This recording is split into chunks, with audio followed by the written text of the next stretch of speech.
બધાને વિનંતી કે પોતાનું સ્થાન ગ્રહણ કરે અને સાથે સાથે મોબાઈલને વાઇબ્રેશન મોડમાં મૂકી દે. દરેકને વિનંતી કે મોબાઈલ વાઇબ્રેશન મોડમાં મૂકે. આજુબાજુ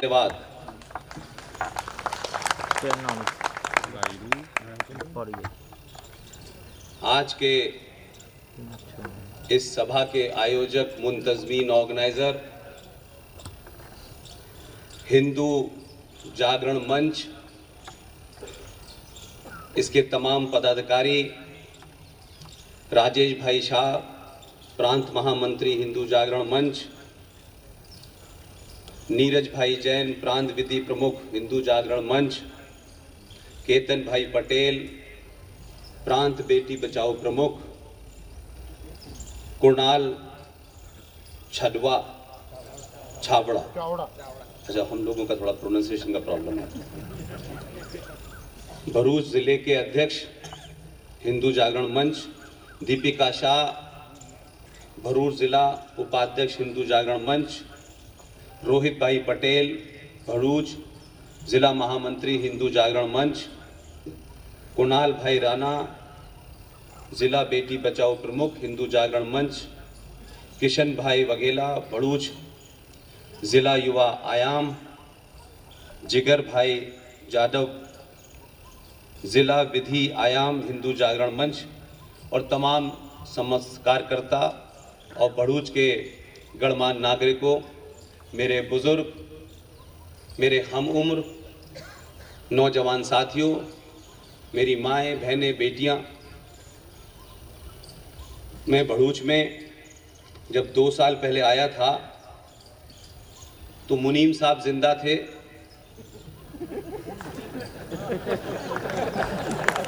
और अब वो नहीं हैं. हमारी परंपराओं में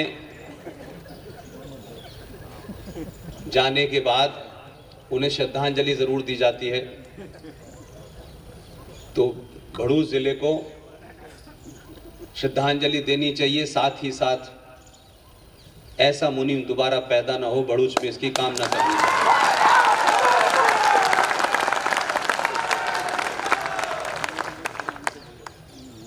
मैंने सुना है कि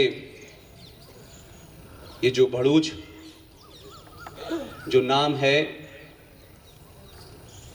पहले किसी ऋषि मुनि के नाम पर इसे भगरू कक्ष कहा जाता था. उत्तर प्रदेश में इसकी मुहिम चल पड़ी है, नाम बदले जा रहे हैं और लगातार इसकी कोशिश जारी है. और आज भी जब हम लैंड जिहाद की बात करते हैं तो बहुत छोटे से दायरे में करते हैं, बहुत छोटे से मामलात को देख करके हमको लगता है ये लैंड जिहाद है. और जिहाद शब्द आया कहां से, इसकी उत्पत्ति कहां से हुई, वो कौन सी किताब है, उसके बारे में हम बात नहीं करते. समय समय पे बीमारियां आती हैं, चाहे वो बीमारी मलेरिया हो, टीबी हो, डेंगू हो, चिकनगुनिया हो, हम हर किस्म की बीमारी का इलाज का टीका निकालते हैं. कोरोना का भी आपने निकाला, लेकिन कुरान की बीमारी का आपने आज तक कोई इलाज नहीं किया. पूरी दुनिया उसका इलाज निकाल रही है, इसमें कुछ भी डेरोगेटरी नहीं है, किसी के मजहब के बारे में कोई सवाल नहीं उठाया जा रहा. लेकिन सनातनी समाज जो हर विषय पे बात करता है, सीता पे भी बात करता है, राम पे भी बात करता है, हर विषय पे. लेकिन ये अजीब समाज है कि इस देश में गांधी पे बात करना जो है वो बड़ा भारी काम है, कुरान पे बात करना बड़ा भारी काम है. हर दुनिया की किताब पे चर्चा हो सकती है लेकिन कुरान पे नहीं हो सकती. और कुरान पे आप बात करेंगे तो आप सांप्रदायिक हैं. डेनमार्क में कोई कानून बना देगा और कार्टून बन जाता है तो पूरी दुनिया में आग लग जाती है. लेकिन आप कहते हैं कि हम बहुत महान लोग हैं, हमारे यहां फ्रीडम ऑफ एक्सप्रेशन है, हमारे यहां फ्रीडम ऑफ पावर है बोलने की। इसलिए आपके यहां मां दुर्गा से लेके मां सरस्वती के कार्टून नंगे बनाए जाएं तो भी ये समाज कुछ नहीं कहता है। और जहां आपके अंदर इतनी निडरता होती है कि दिल्ली विश्वविद्यालय, जहां बड़े बड़े हिंदू संगठन मौजूद हैं, बड़े बौद्धिजीवी मौजूद हैं, 24 घंटे में से 23 घंटे हिंदुत्व की बात करते हैं, उस दिल्ली विश्वविद्यालय के अंदर बीए पास 1 के कोर्स में लगातार 10 साल तक रामानुजम साहब की किताब पढ़ाई गई और धड़ल्ले से लोग पढ़ते रहे। उस 10 साल में हजारों हिंदू परिवार के बच्चे उसको पढ़ के आगे निकल गए, लेकिन किसी के अंदर वो चेतना नहीं थी, किसी के अंदर इस बात की जुर्रत नहीं हुई कि इस बात को कम से कम हम पब्लिक डिबेट में तो ला सकते हैं। बीए पास 1 दिल्ली विश्वविद्यालय कोर्स में पढ़ाया जा रहा है। किताब का नाम था, रामानुजम की किताब थी। उसमें पढ़ाया गया कि मां सीता का जन्म रावण की छींक से हुआ। मां सीता के लक्ष्मण जी के साथ अनैतिक संबंध थे। हम सुनते रहे, देखते रहे, लेकिन बोले नहीं। हमें लगता है कि हमारी समस्या कोई दूसरा सुने और दूसरा ही उसका समाधान निकाले। हम सिर्फ जब समाधान होगा तो ताली बजाएंगे। और इस दरमियान बहुत सारे लोगों को पता था, लेकिन कोई बोला नहीं। दिल्ली में कुछ लोग सक्रिय हो गए, सुप्रीम कोर्ट गए। इस विषय पे सुप्रीम कोर्ट से जिरह करनी पड़ी उन लोगों को, और आखिर में सुप्रीम कोर्ट के आदेश के बाद वो कोर्स बंद हुआ। और हम खुश हो गए, साहब एक काम हो गया, ताली बजाई, फिर हम आगे चले गए। अगर इस तरीके से जीवन में और भारत राष्ट्र के सामने जो चैलेंजेस हैं, अगर आप इस तरीके से खुश हुए तो मैं समझता हूं कि लड़ाई नहीं लड़ पाएंगे आप। अगर दुनिया का सबसे बड़ा कोई लैंड जिहाद हुआ, ऐलान के साथ हुआ, घोषणा के साथ हुआ, पूरी सोची समझी रणनीति के साथ हुआ, तो 1947 में पाकिस्तान का बनना सबसे बड़ा लैंड जिहाद था। अगर किसी को कुरान के बारे में गफलत है, कोई कंफ्यूजन है, तो दारुल हरब और दारुल इस्लाम की थ्योरी को पढ़ लें। ये दारुल हरब क्या है, दारुल इस्लाम क्या है, ये गज़वाए हिंद क्या है, इसका वर्णन तमाम शरिया उसमें मिलता है, जो उनकी हदीस है। लिहाजा आज 2021 के भारत में दिल्ली में कुछ बदला, कुछ राज्यों में कुछ बदला, लेकिन अभी भी मैं मानता हूं कि सरकार बदलना राष्ट्र के बदलाव का बहुत बड़ा मुद्दा नहीं होता। सरकार बदलने से व्यवस्था नहीं बदलती है, और सरकार भी जब बदलती है जब उस राष्ट्र के राष्ट्रवादी बदलते हैं। आज 20-25 राज्यों में आपकी सरकार है,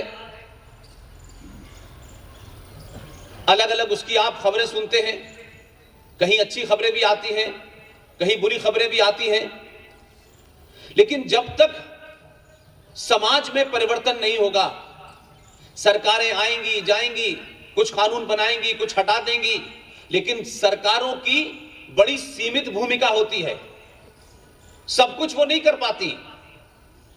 लिहाजा हमें अपनी जिम्मेदारी को समझना चाहिए। और अभी पूरा देश बंगाल को देख रहा है, क्योंकि जिस जम्मू कश्मीर की बात हम बार बार करते हैं, जिसका जिक्र भी किया गया, हमने जम्मू कश्मीर को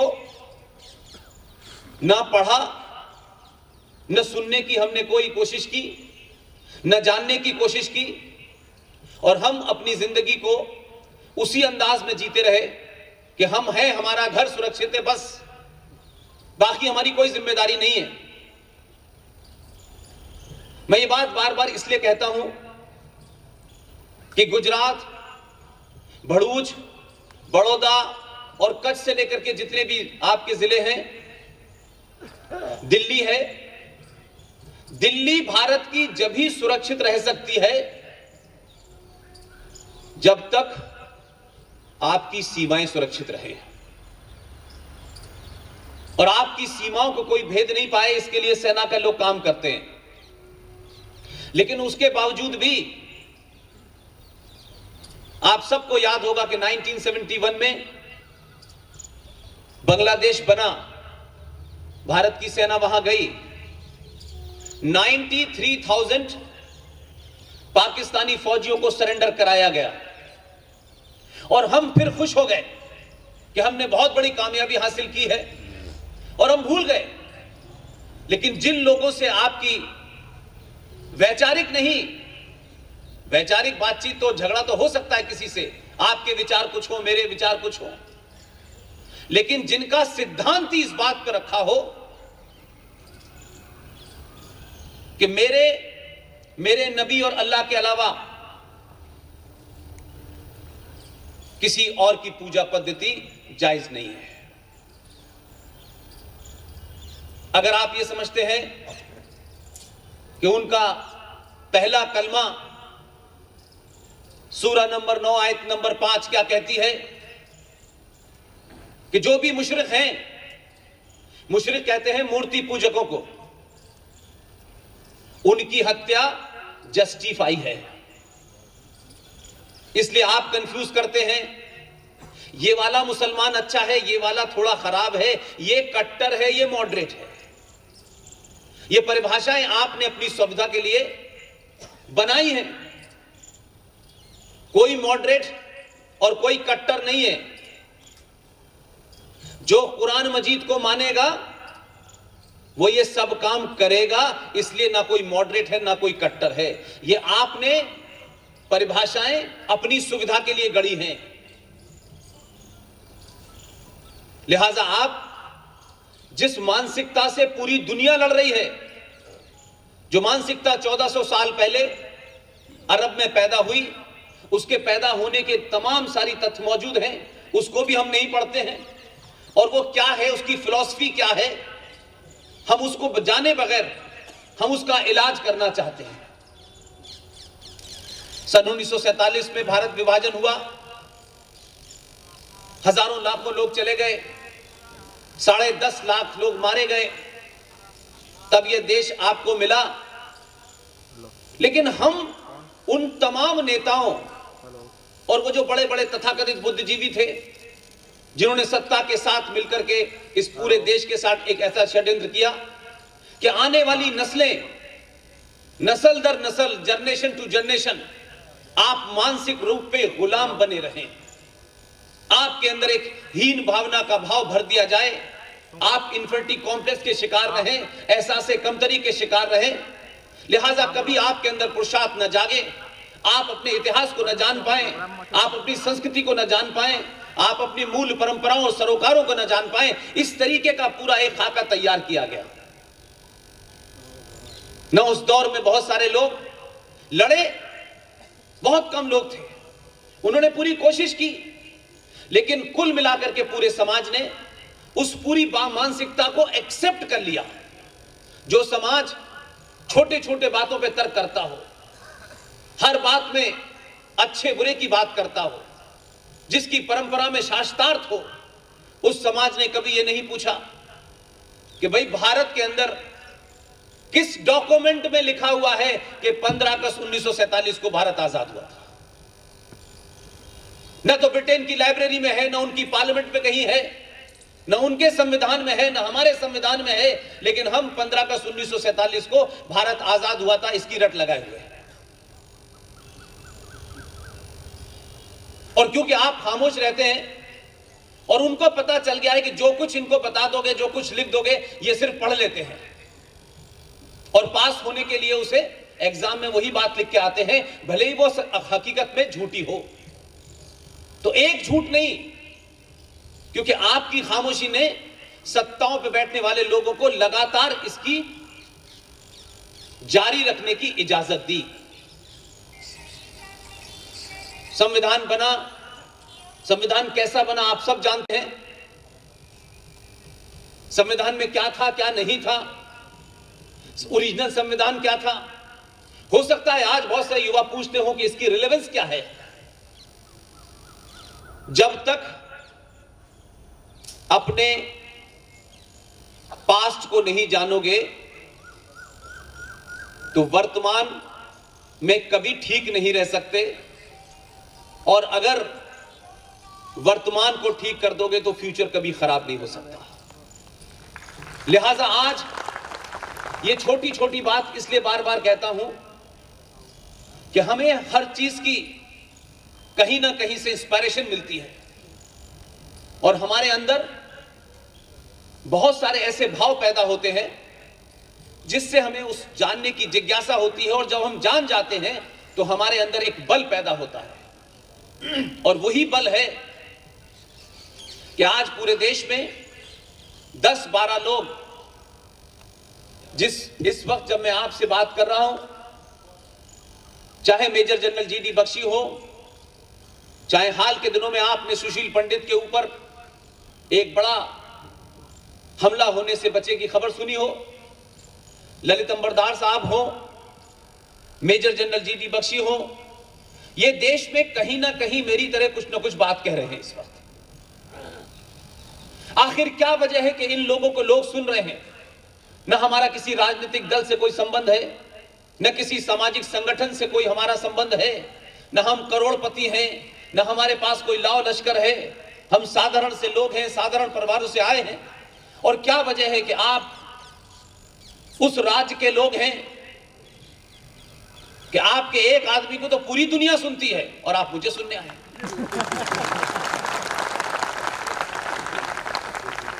कोई वजह है, कोई आपके मन के अंदर, कोई आपके दिमाग के अंदर कोई चीज आपको परेशानी है जो बार बार आपको उससे सवाल पूछ रही है, और आप उसका सही मायनों में सही तरह तथ्यों के साथ जवाब चाहते हैं, और उस तकलीफ से बाहर निकलना चाहते हैं कि आखिर दुनिया का वो एक ऐसा देश, एक ऐसा राष्ट्र, एक ऐसी संस्कृति जिसने पूरी दुनिया को एक रास्ता दिखाया हो, ज्ञान दिया हो, पूरा विश्व आपके उस पुरुषार्थ का लोहा मानता हो, आज वही समाज अपने अंदर अंधकार में है। सबसे ज्यादा अंधकार सनातनी हिंदू समाज के अंदर है। इसलिए मैं बार बार एक बात कहता हूं कि छोटी छोटी चीजों का बड़ा असर होता है। सरकारों पे जब आप सही सरकार चुन लें तो सरकार को काम करने दें, रोज रोज उससे हिसाब मांगने दरवाजा खटखटाने मत जाइए। आपको पता नहीं है, ये बड़ा अच्छा लगता है कहने में कि जो ताकतवर होता है, मेरा मानना है कि दुनिया में जो सबसे ज्यादा ताकतवर होता है वही सबसे ज्यादा कमजोर होता है, बड़े सारी बाधाओं से बंधा हुआ होता है। हम छोटा सा सामाजिक संगठन, छोटा सा परिवार नहीं चला पाते, उसमें परेशान हो जाते हैं। लेकिन शायद हमें इस बात का बोध नहीं है कि 70 सालों तक इस भारत को कैसे रौंदा गया है। स्टेट ने रौंदा है, सरकारों ने रौंदा है। आपकी सरकारें आपके राष्ट्र के खिलाफ काम कर रही थी। आप चाहते हैं 6 साल में सब ठीक हो जाए, ये मुमकिन नहीं है। हम बहुत दिन बाद जागे हैं, इसलिए जब आप जागे, और मैं बार बार ये कहता हूं कि गुजरात में आता हूं, आपकी मोहब्बत है, जगदीश भाई के शब्द हैं, मैं कोई बड़ा काम नहीं कर रहा, और खासतौर से गुजरात में आकर के तो मुझे ये लगता नहीं है, बिल्कुल नहीं लगता। उसकी वजह है, मैं गुजरात इसलिए आता हूं, अगर मेरा बस चले तो मैं बिना बुलाए भी आ सकता हूं, लेकिन मेरे आने के पीछे का कारण है इसलिए कि आप वो लोग हैं कि जीवन में गलती करते भी हैं तो इतने गाजे बाजे के साथ उसका प्रायश्चित भी करते हैं।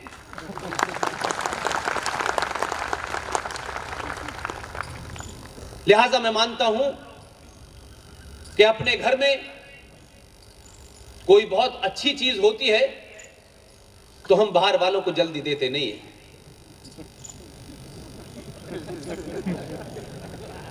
आपने तो जिस हीरे को 15 साल तराशा था उसे देश को दे दिया है।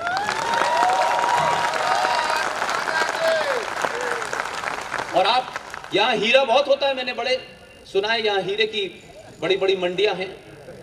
हम तो गरीब लोग हैं, हम तो पिक्चरों में हीरा देखते हैं, लेकिन आप बड़े दिल वाले लोग हैं। लोग कहते हैं ये बड़े बिजनेस के लोग हैं, बड़ा घोड़ा भाग करते हैं। हो सकता है निजी जिंदगी में करते हो आप। 2014 में एक दिया, 2019 में दूसरा भी आपने दे दिया। जब समाज के अंदर पुरुषार्थी पैदा हो तो आप इस बात का यकीन करें कि आपने पिछले 70 सालों में सरकारें ठाकुर, ब्राह्मण, यादव, दलित, ऊपर नीचे, अगड़ा पिछड़ा होकर चुनी, उसका फल और उसकी सजा आपको मिली। आप पहली बार आपने 2014 में सरकार नहीं चुनी, पहली बार भारत राष्ट्र के लोगों ने, सनातनी हिंदू ने अपने स्वार्थों से ऊपर उठ करके एक ऐसा आदमी चुना और उसको यह एहसास कराया कि तुम्हें हम सड़कें बनाने के लिए नहीं चुन रहे हैं।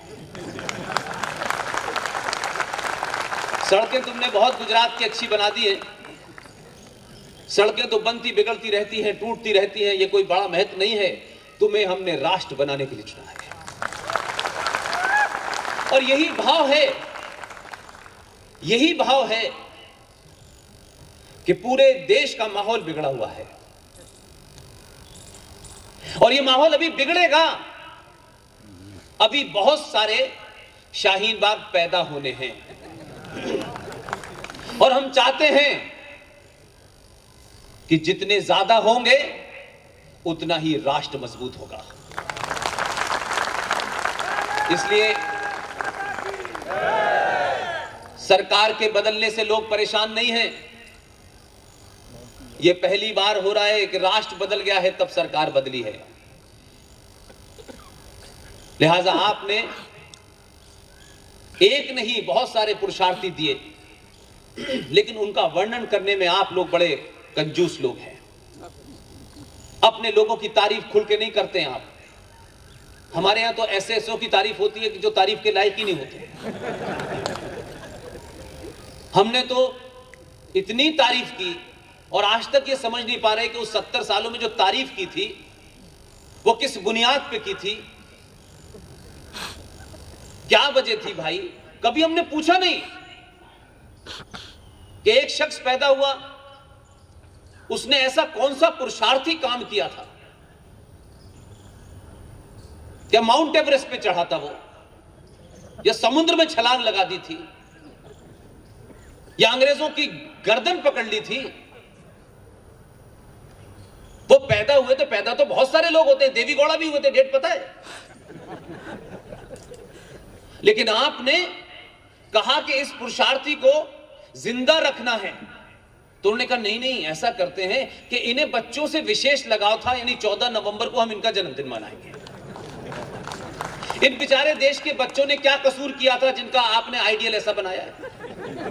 ये बच्चे आपसे पूछेंगे बताओ 14 नवंबर को कौन पुरुषार्थी पैदा हुआ था, हम कैसे बहादुर बने, इस जैसे बहादुर बने। तो आप तो यही बता रहे थे। तो सही आइकॉन चुनना भी किसी समाज के लिए जरूरी होता है। और जब आइकॉन सही चुनते हैं, और अपने घर के अंदर जो आपको कैलेंडर लगाने का शौक है, 2014 से पहले मैं दिल्ली में हूं, लाइन लगा करके बड़े बड़े सांसद सिफारिश भेजते थे, डायरेक्ट जाते थे कि हमें एक विशेष किस्म का कैलेंडर चाहिए, जिस कैलेंडर बनाने का आदमी आजकल लंदन में भागा हुआ है। बड़ा पसंद था कैलेंडर लोगों को, वही लगाएंगे हम। वो आदमी बाहर गया, कैलेंडर यहां बंद हो गया और अब एक दूसरा कैलेंडर लग गया है, जो सुबह 6 बजे भी बोलता है और रात के 12 बजे भी बोलता है। और जब खाली समय होता है तो मन की बात में भी कहता है। और आप जब बोलते हैं, अपनी बातों को तथ्यों पर रखते हैं, राजनीतिक भाषण एक अलग बात है, तो दुनिया आपको सुनती है। दुनिया भारत को 1947 से नहीं देखती, जो हमें बताया गया कि एक लंगोटी वाला आया था और उसने चरखा चलाया और अंग्रेज डर के भाग गए। ये सुनने में अच्छा लगता है, ऐसी बातें हम लोग करते रहते हैं क्योंकि हमारी आदत है कि हम बुरे को भी अच्छा कहते हैं। इसलिए आज जब आपके आदमी ने इसी गुजरात के अंदर किसी को छोटा नहीं किया, किसी के मान सम्मान में कमी नहीं की, लेकिन इतनी ऊंची बिल्डिंग बनाई है और वहां से इतनी ऊंची मूर्ति लगाई है कि लोगों को लेट के भी नजर आती है। और जब आप उसकी मूर्ति देखते हैं तो उसके किस्से भी सुनते हैं, फिर समाज में उस पर बातचीत भी होती है।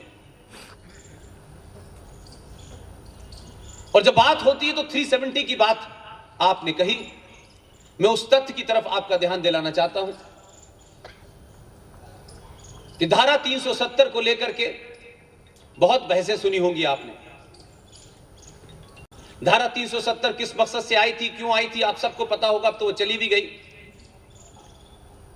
वो आए थे जिन्हें 12 साल गद्दारी के जुर्म में भारत के पहले प्रधानमंत्री जवाहरलाल नेहरू ने जेल में रखा। उनका नाम था शेख मोहम्मद अब्दुल्ला।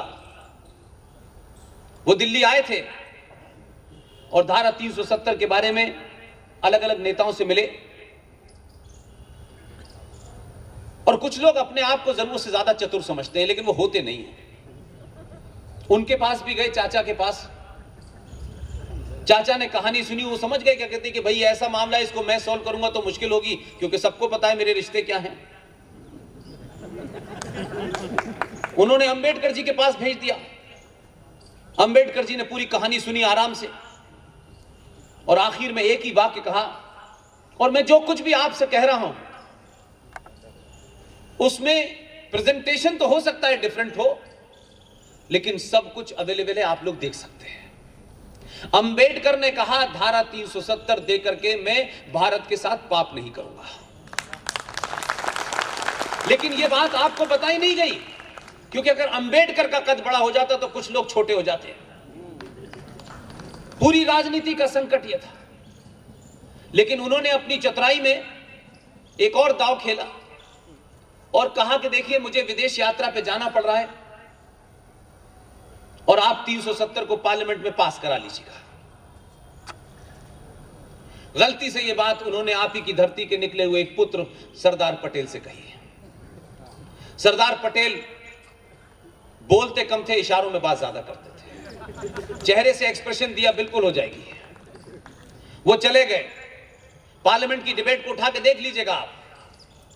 पार्लियामेंट में बहस हुई। सरदार पटेल ये भाप गए थे कि ज्यादातर लोग 370 के खिलाफ हैं। सरदार पटेल ने कहा नेहरू जी चाहते हैं, इसके कुछ अंतरराष्ट्रीय मामला जुड़े हैं इसके साथ में, और वो चाहते हैं तो इसे हमें पास कर देना चाहिए। वो पास हो गई, लेकिन वो जो लोगों में गुस्सा था, उसके प्रति एक खास रिजर्वेशन था। सरदार पटेल ने पास होने के बाद कहा, अच्छा ऐसा है कि जो आपकी नाराजगी है उसका एक समाधान हो सकता है कि भाई हम इसको पास कर देते हैं, लेकिन हम इसके नीचे लिख देते हैं ये टेम्परेरी है। वो टेम्परेरी लिखी हुई थी आपके संविधान में। अब सरदार पटेल से बड़ा विजनरी कौन होगा? वो तो चले गए। उनको क्या पता था कि इसी धरती से कोई जाएंगे दो लोग और उस टेम्परेरी को परमानेंटली हटा देंगे। तो आप अपने जीते जी, न मेरी ये ख्वाहिश है, न मेरे साथ में जितने लोग हैं न उनकी कोई ख्वाहिश है, हम में से किसी की कोई ऐसी इच्छा नहीं है कि सब कुछ बदलाव हमारे जीते जी हो जाएगा। हम उसको देख पाएंगे ऐसी भी कोई ख्वाहिश नहीं है। 1992 में जो बाबर ने इस देश के अंदर धर्मनिरपेक्षता कायम की थी मंदिर तोड़ करके, उस 6 दिसंबर को मैं अयोध्या में था। तब से लेके अब तक कभी भी यह नहीं लगा कि यह काम हो जाएगा, लेकिन हमारे सामने हुआ।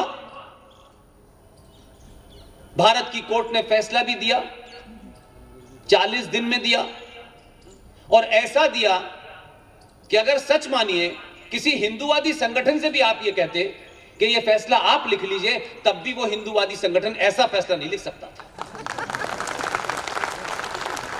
वो भी थोड़ा बहुत सेकुलर हो ही जाता, मस्जिद का कोना हल्का सा मंदिर से लगता हुआ बनवाई देता। इसलिए जब समझदारों को सत्ता पे बिठाया जाए और उनके पीछे बार बार इस बात का एहसास कराया जाए कि 100 करोड़ ने तुम्हें वोट दिया है, 30 करोड़ ने नहीं दिया है, ये वोट हमारा है, और तुम अगर इस सत्ता पे बैठे हुए भी तुमको कोई काम, कोई फैसला मजबूरी में, अंतरराष्ट्रीय दबाव में लेना भी पड़ेगा, तो हम उसे तुम्हें हटाने का बहाना नहीं बनाएंगे। नहीं, आप तो ऐसे समाज थे कि दिल्ली के अंदर एक छोटी लोकल सरकार को सिर्फ इसलिए आपने गिरा दिया कि प्याज के भाव बढ़ गए थे। हम प्याज पे सरकार गिराते हैं। आप वहां से चले थे और आपने 2014 में 283 दिए थे। आपने उनके ऊपर दोबारा से भरोसा जताया और कहा कि जो कमी पड़ रही है हम तुम्हारी कमी को हर बार पूरा करेंगे, लेकिन हमारी ख्वाहिशों को तुम पूरा करना। जब आपने ये किया तो 370 भी हटी, 35A भी हटी और राम मंदिर भी बना, और इस देश का सेकुलर प्रधानमंत्री भगवान राम, मर्यादा पुरुषोत्तम राम के मंदिर के भूमि पूजन में बिल्कुल 24 कैरेट के ऊपर बैठा। उसको कोई नहीं पता चिंता हुई कि मेरे बारे में लोग क्या सोचेंगे। जिनको जो सोचना है वो सोचें, उसको जो करना था उसने कर दिया, इतिहास लिख दिया। आने वाली नस्लें जब इसका जिक्र करेंगी तो कोई जज साहब का नाम नहीं जानेगा, सिर्फ राजा का नाम जानेगा।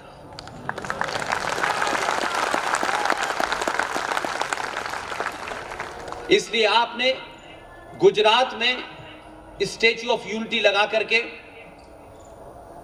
दूर दूर तक जिन कश्मीरी मुसलमानों को, जिहादियों को सरदार पटेल से नफरत थी, वो कश्मीर में खड़े होकर के भी ये मूर्ति देख सकते हैं। मैं आपके यहां से 23 जनवरी से कटक से एक मुहिम चला रहा हूं। मुझे लगता है कि इसमें भी आपका योगदान महत्वपूर्ण होना चाहिए। और बंगाल का चुनाव है, इस वक्त कम से कम इसकी चर्चा जरूर होनी चाहिए, जबकि मैं चुनाव से कोई मेरा लेना देना नहीं होता। इस देश को अगर आप सच में पूछें और थोड़ा सा ध्यान करें और फ्लैशबैक में जाएं, अगर मैं देखूं कि उस 1947 के आसपास के जितने भी लीडर थे, जिन लीडर्स ने भारत के समाज के अंदर पुरुषार्थ पैदा किया हो, उसके अपने मर्द होने का, उसको सनातनी होने का जो गर्व दिलाया हो, यह बात अलग है कि उसको इस देश के इतिहास ने और राजनीतिक चाटुकारों ने दबा दिया, दफन कर दिया। 21 अक्टूबर 1943 को मोयान के इलाके में जब नेताजी सुभाष चंद्र के साथ जो फौज आई, तो आप यकीन मानिए, जिस बंगाल को आज जिहादियों ने एक दूसरा कश्मीर बना दिया है, उस हर बंगाल में हर घर के बाहर बेटी, बेटा, महिलाएं, बुजुर्ग, जिसके हाथ में जो भी चीजें थी, लोगों के हाथ में डंडे थे, डंडे लेके खड़े हो गए थे कि सुभाष चंद्र बोस आएंगे, हम उनका स्वागत करेंगे। 21 अक्टूबर 43 में यूनाइटेड भारत का पहला प्रधानमंत्री घोषित हुआ, डाक टिकट जारी हुई, करेंसी जारी हुई, बैंक बना और दुनिया के 9 देशों ने, जिसमें यूएसएसआर शामिल था, भारत की आजादी की मान्यता दी।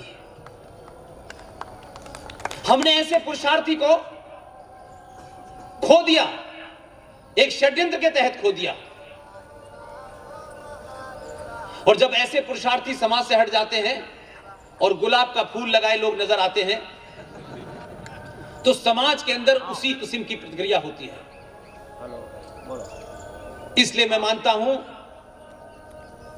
इस देश को सम्मान के साथ, इज्जत के साथ, बहादुरी के साथ जीने की अगर किसी एक आदमी ने कोशिश की, उसका नाम था सुभाष चंद्र बोस।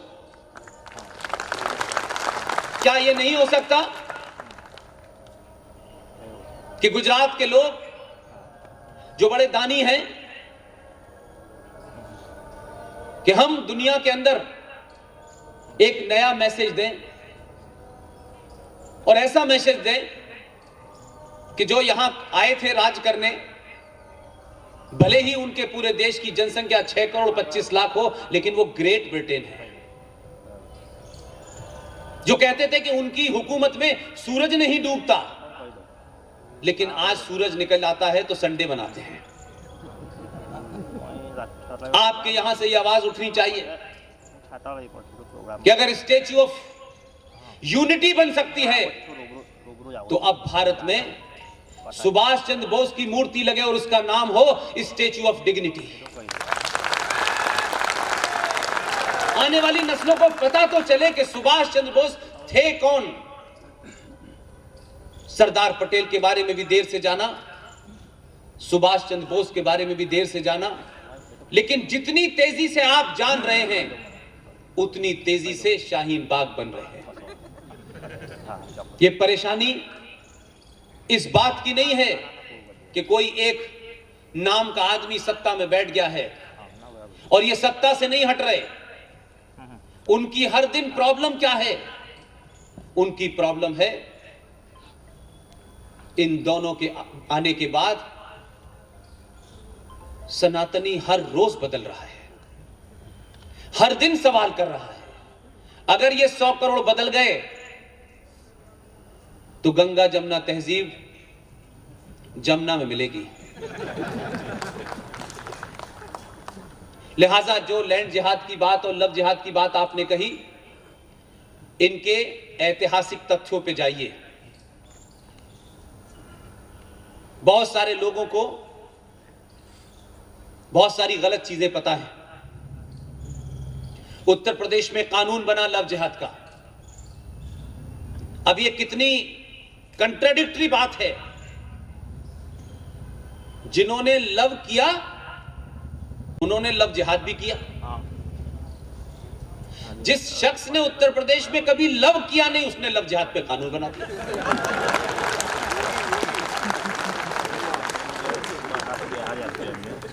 और जब वहां कानून बना तो लोगों ने कहा साहब इसको देख के लोग मध्य प्रदेश में भी बना दिया, और ये लोग लव के बड़े खिलाफ हैं।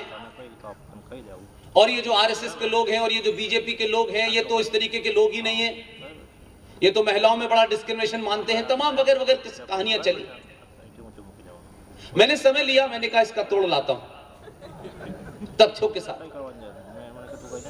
मुझे 1 साल लग गया, क्योंकि इस दरमियान आप जानते हैं कोरोना की वजह से मैं निकल नहीं पाया। आपको मालूम है इस तथाकथित आजाद भारत में पहला लव जिहाद कब हुआ? तब बीजेपी नाम की चीज भी नहीं थी, और उस लव जिहाद के खिलाफ आवाज किसने उठाई? आप सोच ही नहीं सकते।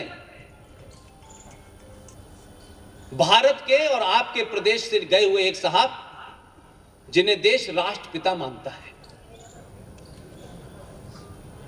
और भारत के पहले प्रधानमंत्री, इन दोनों ने लव जिहाद के खिलाफ पहली मुहिम की, और जिस बेचारी बहन ने शादी कर ली थी उसकी शादी तक तोड़वा दी। भारत के पहले प्रधानमंत्री थे, उनके नाम के आगे पंडित लगता था, उनकी बहन के पीछे पंडित लगता था। विजय लक्ष्मी पंडित, जो जवाहरलाल नेहरू की बहन थी, उनको सैयद हुसैन साहब से प्रेम हो गया और बिना बताए शादी कर ली। तो 1947 के हालात कुछ और थे, तो उन्हें लगा इसको करने से तो गड़बड़ी हो जाएगी, प्रधानमंत्री बनने पे सवाल न कहीं खड़ा हो जाए।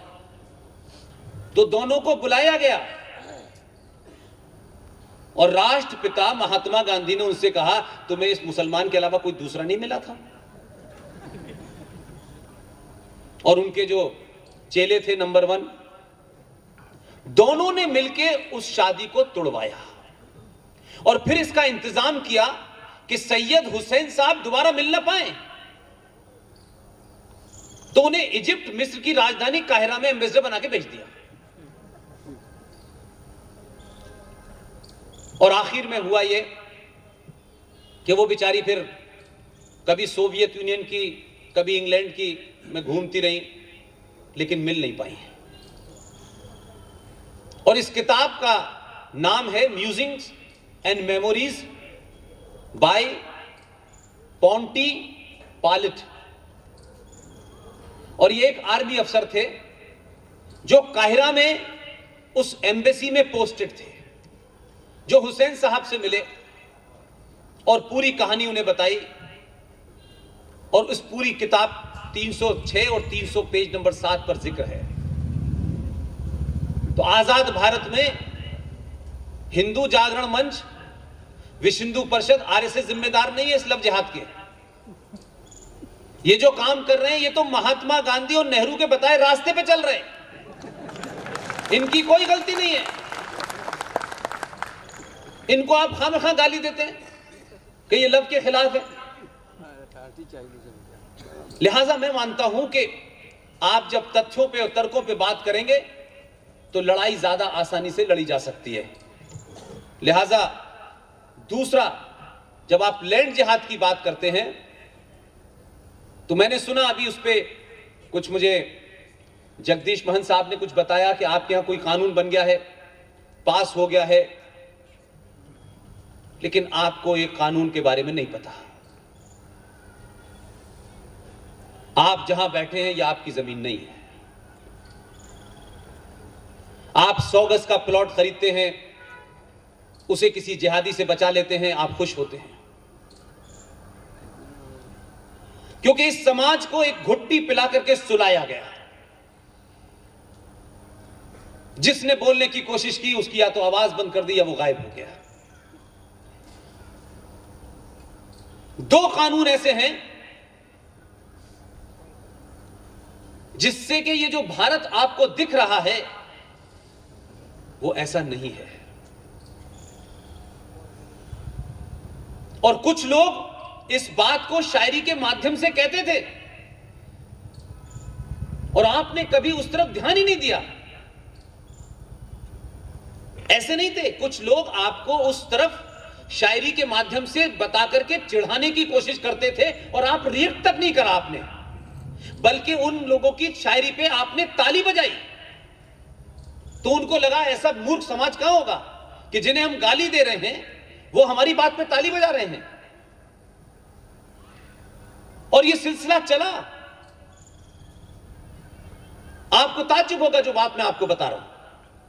हो सकता है कहीं सुनी हो, मेरे किसी पुराने लेक्चर में सुनी हो आपने, लेकिन आपने ये विषय रखा, इसलिए इन दोनों विषय के बारे में मैं आपको यथार्थ बताना चाहता हूं। 1991 में भारत की संसद ने एक निहायती जघन्य अपराध किया और वो अपराध यह था कि 1947 को यह भारत का विभाजन जिन बुनियादों पे हुआ हो वो विषय नहीं है इस वक्त। 712 से जितने भी आक्रांत आए, चाहे मुसलमान के रूप में आए हों, चाहे ईसाई के रूप में आए हों, चाहे पुर्तगाली के रूप में आए हों, वो यहां आए उन्होंने यहां की संस्कृति को, यहां के मंदिरों को, यहां के मठों को नष्ट किया। जो आज रिकॉर्ड है भारत सरकार का, उसमें 30,000 मंदिर मुस्लिम आक्रांताओं ने तोड़े। और आपकी आस्था का केंद्र अयोध्या, बाबा विश्वनाथ और मथुरा, इनको इस तरीके से रखा गया कि आपकी नस्लें हमेशा यह देखें कि आप कितने कायर और डरपोक थे। उन्होंने मंदिर तो रखा, लेकिन मंदिर के ऊपर मस्जिद बनाई है। 1991 में जब राम मंदिर का मुद्दा अपने चरम पर था, नरसिम्हा राव की सरकार थी। आनंद फानन में मैंने कहा कि हमको कभी कभी खुश होने के लिए भी सोचना चाहिए कि हम किस बात पे इतने उत्साहित हो जाते हैं। और हमेशा मैंने देखा कि ऐसी बातों में आपको छोटी सी कोई बात दी और इतनी बड़ी चीज आपसे ले ली और आपको अंदाजा नहीं होता। जब यह कानून बन रहा था, तब कहा गया कि अयोध्या का मसला जो है वो अलग है, इसको बाहर कर दीजिए और बाकी को एक कानून बना करके प्लेसेस ऑफ वर्शिप एक्ट 1991 को संसद में मंजूरी दे दी गई। और इसके तहत कहा गया कि 15 अगस्त 1947 के बाद से जो भी मंदिर हैं, जो भी मठ हैं, जो भी उनके कब्जे हैं, उनकी यथास्थिति रहेगी, उन्हें बदला नहीं जाएगा। वो किसके कब्जे में है आप सबको पता है।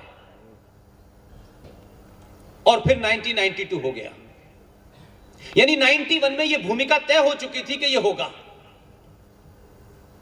तो लोगों को उठा के बताना चाहिए था कि आखिर ये प्लेसेस ऑफ वर्शिप एक्ट क्या है।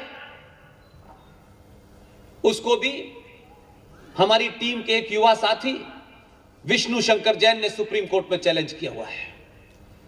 हमें पूरी उम्मीद है कि अगर सुप्रीम कोर्ट के अंदर तथ्यों पे, लॉजिक पे, रीजनिंग पे और पुराने फैसलों के ऊपर मद्देनजर अगर फैसला होगा तो हमारे हक में होगा।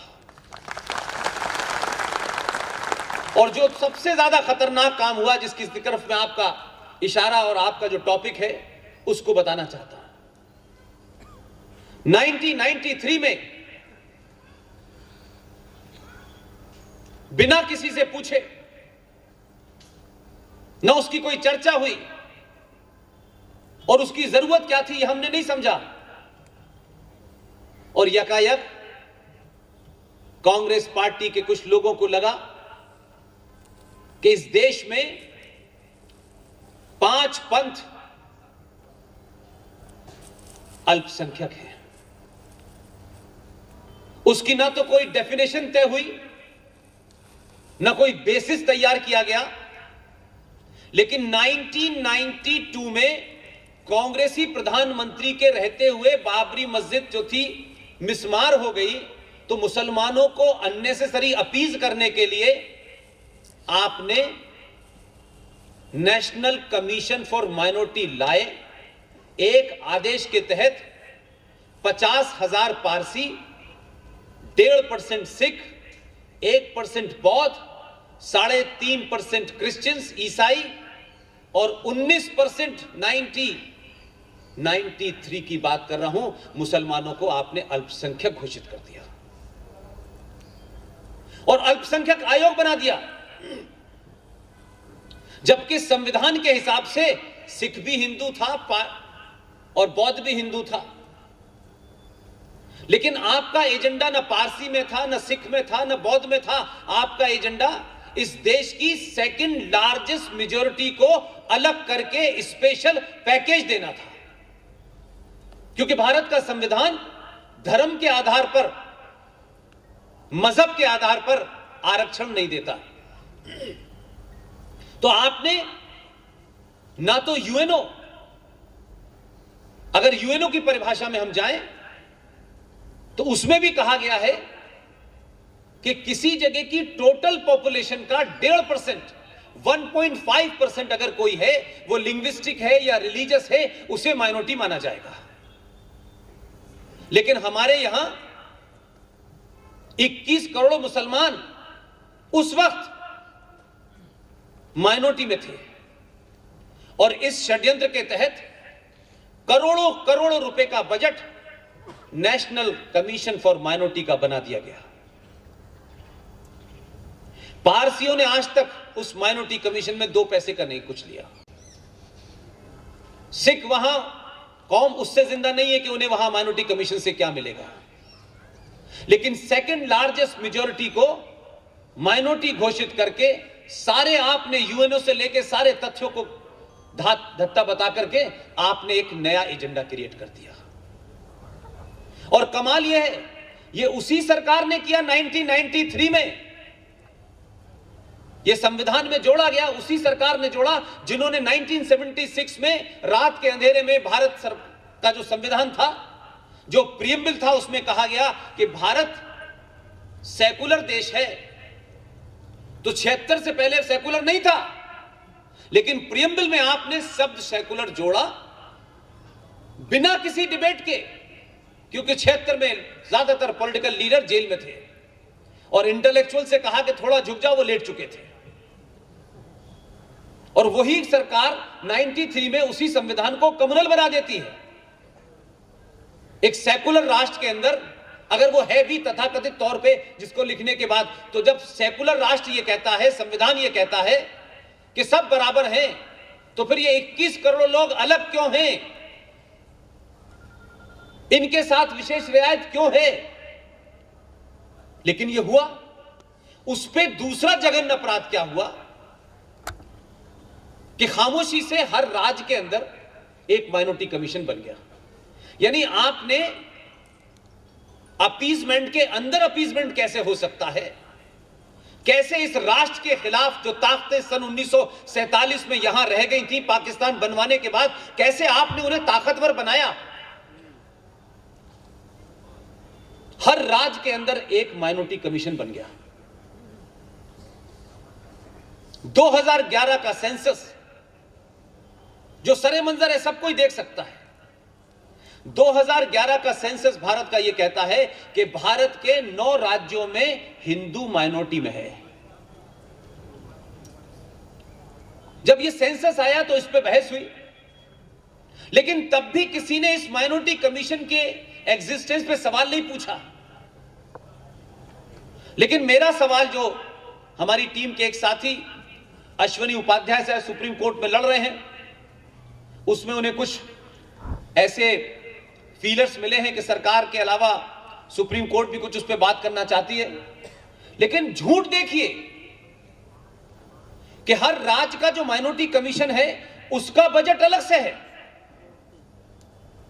उसका भी करोड़ों में बजट है और वो भी अलग से है। और वो बजट क्या करता है कि लक्षद्वीप नाम की एक जगह है, एक एग्जाम्पल के लिए दे रहा हूं। वैसे तो मिजोरम है, मणिपुर है, नागालैंड है, पंजाब है, कश्मीर है, लक्षद्वीप है, ये सब जगह हिंदू माइनॉरिटी में है। लेकिन लक्षद्वीप की टोटल पॉपुलेशन में 97.5% मुसलमान हैं, 2.5% हिंदू हैं। लेकिन वहां के राज्य का माइनॉरिटी कमीशन की परिभाषा यह है कि 97.5% मुसलमान माइनॉरिटी में हैं और 2.5% हिंदू मेजॉरिटी में है। तो वो जो माइनॉरिटी का बजट जा रहा है वो भी मुसलमान 97 के पास जा रहा है। वो कश्मीर में 77% है, उनके पास जा रहा है। वो नागालैंड में, वो मिजोरम में जहां क्रिश्चियन 97-92% है, उनके पास जा रहा है। क्योंकि हम बोलना नहीं चाहते, क्योंकि इन मुद्दों से हमें लगता है कि तत्कालिक तौर पे हमें कोई फायदा नहीं होने वाला। इसलिए मैंने कहा कि जब इन मुद्दों को आप उठाएंगे तो ये तो कम से कम पता चलेगा कि इस देश के समाज को, लोगों को सही बात पता है। और अगर आपको पता है तो आप चिल्लाएं, 1 नहीं 2 नहीं 10 बार चिल्लाएं। और इस चिल्लाने का एक्सपेरिमेंट मैं आपको बताता हूं जो जगदीश भाई ने कहा। मैं ये जानता था कि सरकारें अपने हिसाब से काम करती हैं और हम सब ये समझते हैं कि हमने कोई आज मुद्दा उठाया और हम डाइस से नीचे उतरे और सरकार उस पर बात करने लगी, कि ऐसा नहीं होता। इसलिए सरकार चुनने से पहले जो कुछ आपने किया उसका असर यह है कि सरकार में बैठे हुए लोगों को पता है कि वोट किसका हमको मिला है। ये रोज एहसास कराइए कभी कभी आदमी जो ज्यादा अपना होता है वही भूल जाता है। इसलिए आप खूब धमकाइए, खूब डराइए, लेकिन उतारिए मत। सब कुछ तुम्हें ही करना है, उतारेंगे नहीं तुम्हें। अब तो पहली बार बिठाया है, तुम अपनी मर्जी से नहीं उतरोगे। अब जब तक 10-20 पैदा नहीं कर देंगे समाज में, तब तक तुम्हें उतरने नहीं देंगे।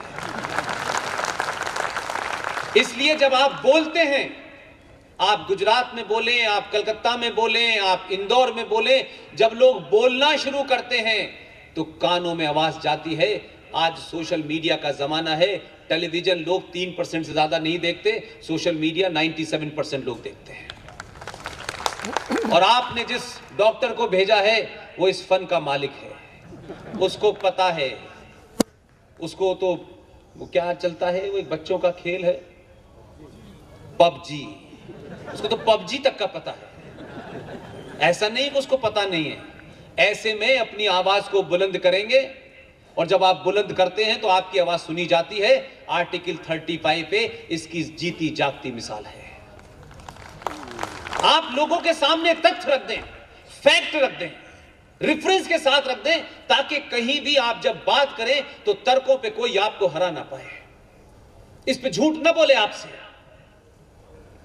तो ये आवाज आज नहीं, कल नहीं, परसों नहीं, जाएगी।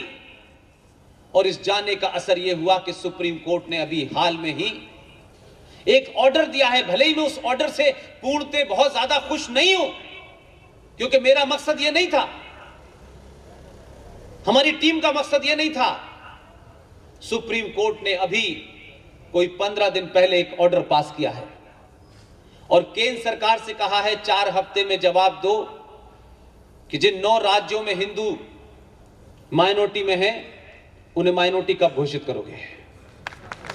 यह ताली बजाने की बात नहीं है मेरे भाई,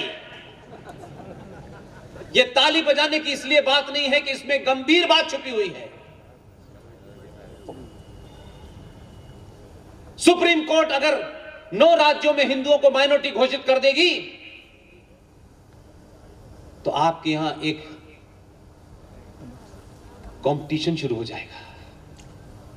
सरकार की मदद लेनी है तो पहले माइनॉरिटी में हो। मुझे नहीं चाहिए, मैं नहीं चाहता।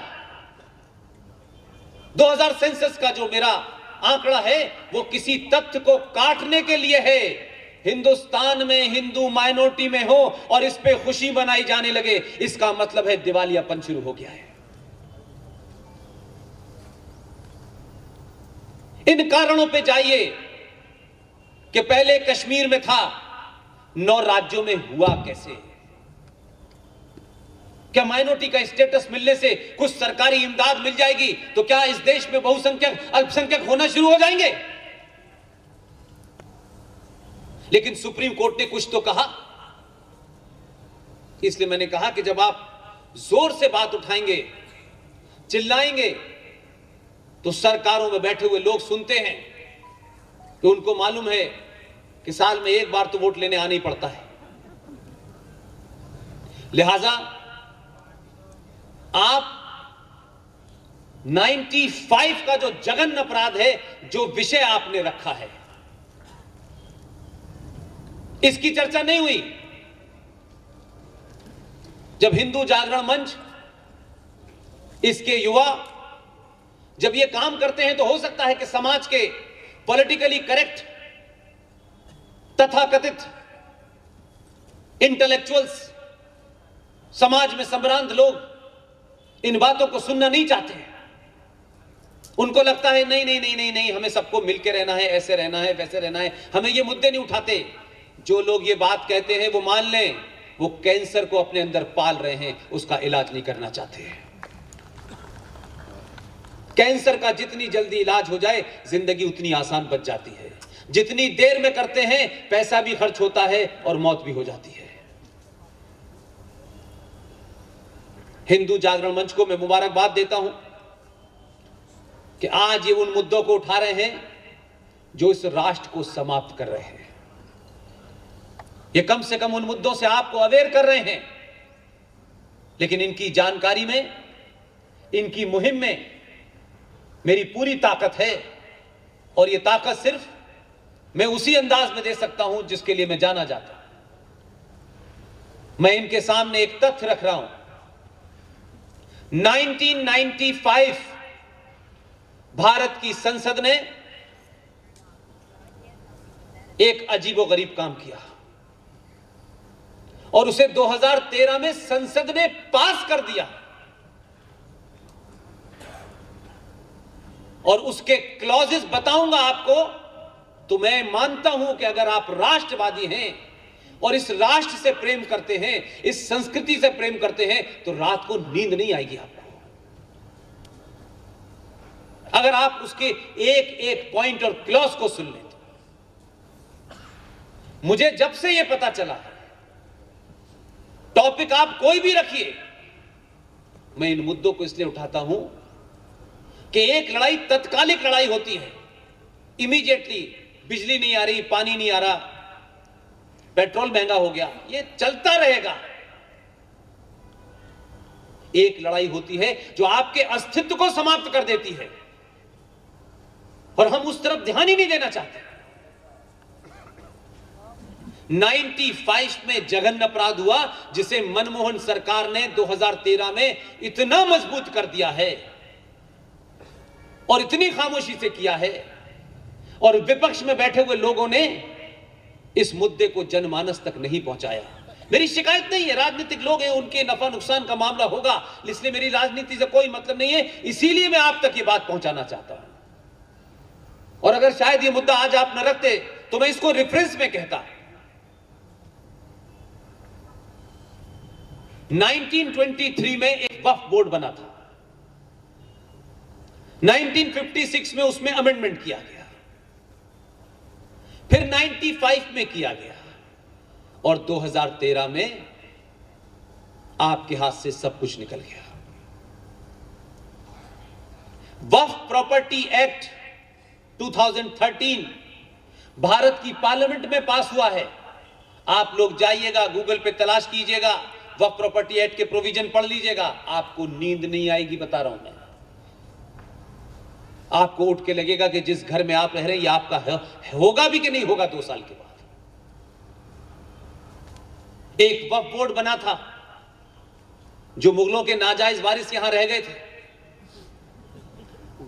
कि ये कब्रें, ये मकान, ये किले विले सब साफ देखेंगे, तब तक तो ठीक था। अब उसमें अमेंडमेंट होके मालूम है क्या हो गया है? ये जो छोटे भाई का पजामा बड़े भाई का कुर्ता पहनने वाली फौज है, इनका जो वक्फ प्रॉपर्टी एक्ट है, इस पे ये मुसलमान कभी नहीं बोलता है। ऐसे सारे कानूनों पे तो शांत रहता है। आप देखिए कि कितने समझदार हैं कि जो काम उनके हक में इलीगल तरीके से हो गए हैं उसको एंजॉय करता है, उस पर चर्चा नहीं करता और यह भी इंश्योर करता है कि 100 करोड़ लोग भी उस पर चर्चा ना करें, इसलिए कि आपको शत्रु बोध है ही नहीं। आप उस शत्रु का नैरेटिव चलाते हैं, दिन रात चलाते हैं, उसी के गुणगान करते हैं, उसी का नारा लगाते हैं, लेकिन यह पता नहीं चलता है कि बैठे बैठे हम तो शत्रु की बात को ही आगे बढ़ा रहे हैं, हमें अंदाजा ही नहीं है। उसने पूरे देश को पता नहीं लगने दिया। गलत हो सही हो यह बहस की बात अलग हो सकती है। वो शाहीन बाग पे इसलिए नहीं बैठे थे कि उनको पता नहीं था कि इस एक्ट में क्या है, उनको बखूबी पता था, जरूरत से ज्यादा पता था, लेकिन वो ये जानते थे कि अगर हमने आज खुल के चिल्ला करके इस बात पे चिल्लाया नहीं, ये वो जानते थे कि हम गलत प्रोटेस्ट कर रहे हैं, उनको पता था, लेकिन उन्होंने पूरी दुनिया में मैसेज दिया कि दोबारा एनआरसी लेके मत आना, हम पूरे देश में आग लगा देंगे। वो जानते थे कि सीए क्या है, इसलिए आपको दूसरी तरफ ध्यान रखा और वक्फ प्रॉपर्टी एक्ट 1995 और 2013 में उसको बना, पास हो गया। किसी नेता ने, किसी संगठन ने इस पे कमरों में बैठ करके डिबेट तक नहीं की। इतने सेमिनार, इतने संगोष्ठी, इतने भाषण होते हैं, इन मुद्दों को समाज को बताया ही नहीं गया क्योंकि ये तो वोट नहीं दिलाते ना हमको। इस एक्ट के तहत वक्फ बोर्ड, जिसमें 90% निपट जाहिल हैं, उसका सेक्शन 40 यह कहता है कि जगदीश महन साहब के घर को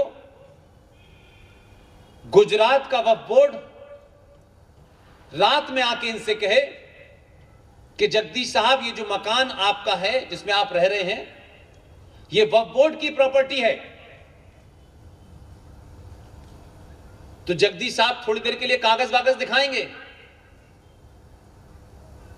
वो आपको एक्ट दिखाएगा कि वक्फ बोर्ड के लोग जिस जगह को जाके उसको कहें कि ये वक्फ की प्रॉपर्टी है, उसमें संसद ने उनको ताकत दी है कि वक्फ बोर्ड के 2 लोग, they will order the district magistrate, the word is order, they will order the district magistrate to complies the order of 2 idiots कि इनका मकान 24 घंटे में खाली करा दें। डिस्ट्रिक्ट मजिस्ट्रेट को इनका मकान खाली कराना है और फिर आके वक्फ बोर्ड को बताना है कि हमने खाली करा दिया है। और उसके बाद जगदीश साहब को अपील करनी है तो वक्फ बोर्ड की जो कोर्ट है उसमें अपील करेंगे जाके कि ये मेरा घर है। उसके बाद ये हाई कोर्ट जाएंगे, तब तक ये बीवी बच्चों के साथ घर के बाहर बैठे रहेंगे। और ये चला, इसके साथ साथ आप एक ट्रेंड देखिए पूरे देश में, तब आपको समझ में आएगा कि ये हो क्या रहा है। वो ट्रेंड क्या है कि आपने नेशनल हाईवे देखे होंगे, बड़े सारे पार्क देखे होंगे, बड़ी सारी सरकारी जमीनें जो खाली पड़ी हुई हैं वो देखी होंगी। यकायक आप देखते हैं कि जहां कल कोई कुछ नहीं था, वहां जाने कौन सा फकीर मर गया, एक वहां मजार बन गई और हरे रंग की चादर डल गई, और एक बेचारी दुखी सी औला वहां बैठी हुई पंखा चल रही, वो मजार बन गई। अब उस मजार को जो सरकारी जमीन पर है, वक्फ बोर्ड ने कहा ये हमारी जमीन है, खत्म होगी बात, मजार नहीं हटाई जा सकती। इसलिए बहुत तेजी से सरकारी जमीनों के ऊपर मस्जिदें बन रही हैं, मजारें बन रही हैं, जंगल में बन रही हैं, नेशनल हाईवे पे बन जाती है। ये घोड़ा बाबा की कब्र है, ये कुत्ता बाबा की कब्र है। कैसे इंसान थे, उनका नाम ही ऐसा था। तो ये जो ट्रेंड चला, ये इसलिए कि आपने, भारत की संसद ने उन्हें ताकत दी है, और ये ताकत पूरे देश में है। ये इसलिए आप जिस लैंड जिहाद की बात कर रहे हैं, इस जिहाद का जिक्र कुरान मजीद में है। आप यहां की बात कर रहे हैं, इंग्लैंड जैसी जगह में, जहां अभी कुछ दिन पहले लोग गए हैं, ऐसे कई पूरे पूरे इलाके हैं जहां बोर्ड लगा हुआ है, non Muslims are not allowed. England में जो दुनिया को ज्ञान बांट रहे थे, आपको अभी इसका अंदाजा नहीं है। They are waiting for the right time. सीधे तौर पे, आगे से पीछे से, जैसे भी हो, उन्होंने ऐसी ताकत इस देश में, जब कोई इस देश का मुसलमान प्रधानमंत्री नहीं बना, राष्ट्रपति ऐसा नहीं बना कि बड़ा पावरफुल हो, उनकी गिनती भी कम हो, लेकिन इसके बावजूद भी इस सेकुलर इंडिया में उन्होंने वो सब प्राप्त कर लिया जिसमें आप हिंदू सरकार होने के बाद भी प्राप्त नहीं कर सकते। इसलिए जो समाज बहुत छोटी छोटी बातों पे लड़ता है, हर बात के अंदर अपना तेरी करता है, अपने मुद्दों को नहीं पहचानता, अपने शत्रु को नहीं पहचानता, हमारा किस में फायदा है किस में नहीं है, क्योंकि हम निजी स्वार्थ से ऊपर नहीं उठते, इसलिए लव जिहाद आज से नहीं हो रहा है। आप लोग फिल्म देखने वाले लोग हैं, संजय दत्त की एक बायोपिक आई थी, संजय दत्त ने बनाई, सुनील दत्त की, सॉरी, आपने देखी थी किसी ने? आप कम से कम फिल्म नहीं देखते तो किसी एजेंडे के तहत तो देखते हैं। मैं फिल्में ना के बराबर देखता हूं, लेकिन ऐसी फिल्में जरूर देख लेता हूं। उस फिल्म के अंदर एक छोटी सी घटना है कि जब सुनील दत्त नरगिस से शादी कर रहे थे तो उस वक्त का माफिया डॉन हाजी मस्तान का नाम सुना होगा आपने, मुंबई का। कितना ईमानदार और मुसल्लत ईमान वाला है, हज के बाद भी मस्तान रहा वो।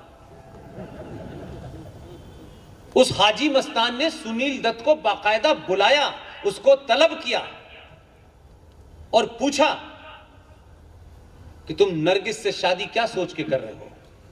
उस पे सुनील दत्त का जवाब है, मैं उसे खुश रखूंगा। आप सोचिए कि एक शहर का गुंडा, माफिया, वो सब होने के बाद भी उसे इस बात की चिंता है कि मुस्लिम लड़की किसी हिंदू से शादी कैसे कर रही है, जिससे दूर दूर तक रिश्ता नहीं था। और सुनील दत्त, जो इस देश में सेकुलरिज्म के एपिटोम थे, वो उसे जवाब दे रहे थे।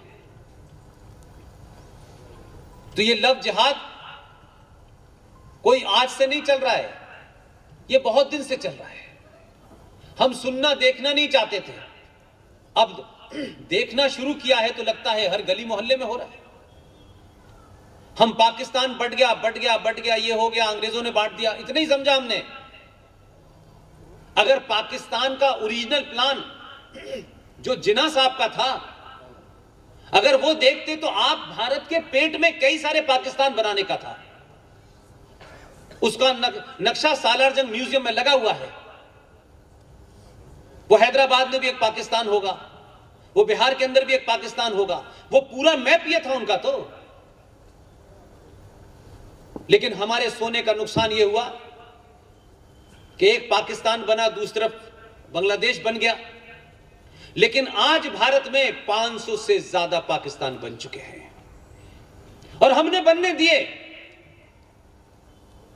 हम खामोश रहे। कश्मीर में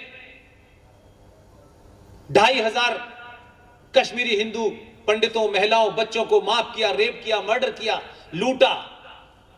5.5 लाख लोगों को उस जम्मू कश्मीर से भागने के लिए मजबूर किया जो कश्यप ऋषि के ओरिजिनल वंशज थे। इस देश में कोई प्रतिक्रिया नहीं हुई। हम क्यों दें? हमारा क्या काम है? वो कश्मीरी जाने, बंगाल वाले वो जाने, हमसे क्या मतलब। हमारे यहां जब होगा तब हम देखेंगे, तब तक आप रहेंगे। जिंदा कौमें अपने छोटे से 100 बाई 100 के घर से बहुत दूर सोचती हैं। जमीन पर टुकड़ों में रहना तो इस सनातनी समाज ने अब देखा है, नहीं तो जमीन का कोई कंसेप्ट ही नहीं था बेचने का हमारे यहां। तो हम छोटे छोटे छोटे छोटे हर जगह कम, और इसको छोटा कर लो, और इसको आधा कर लो, और इसमें एक दीवार लगा लो, हम इसमें माहिर हैं।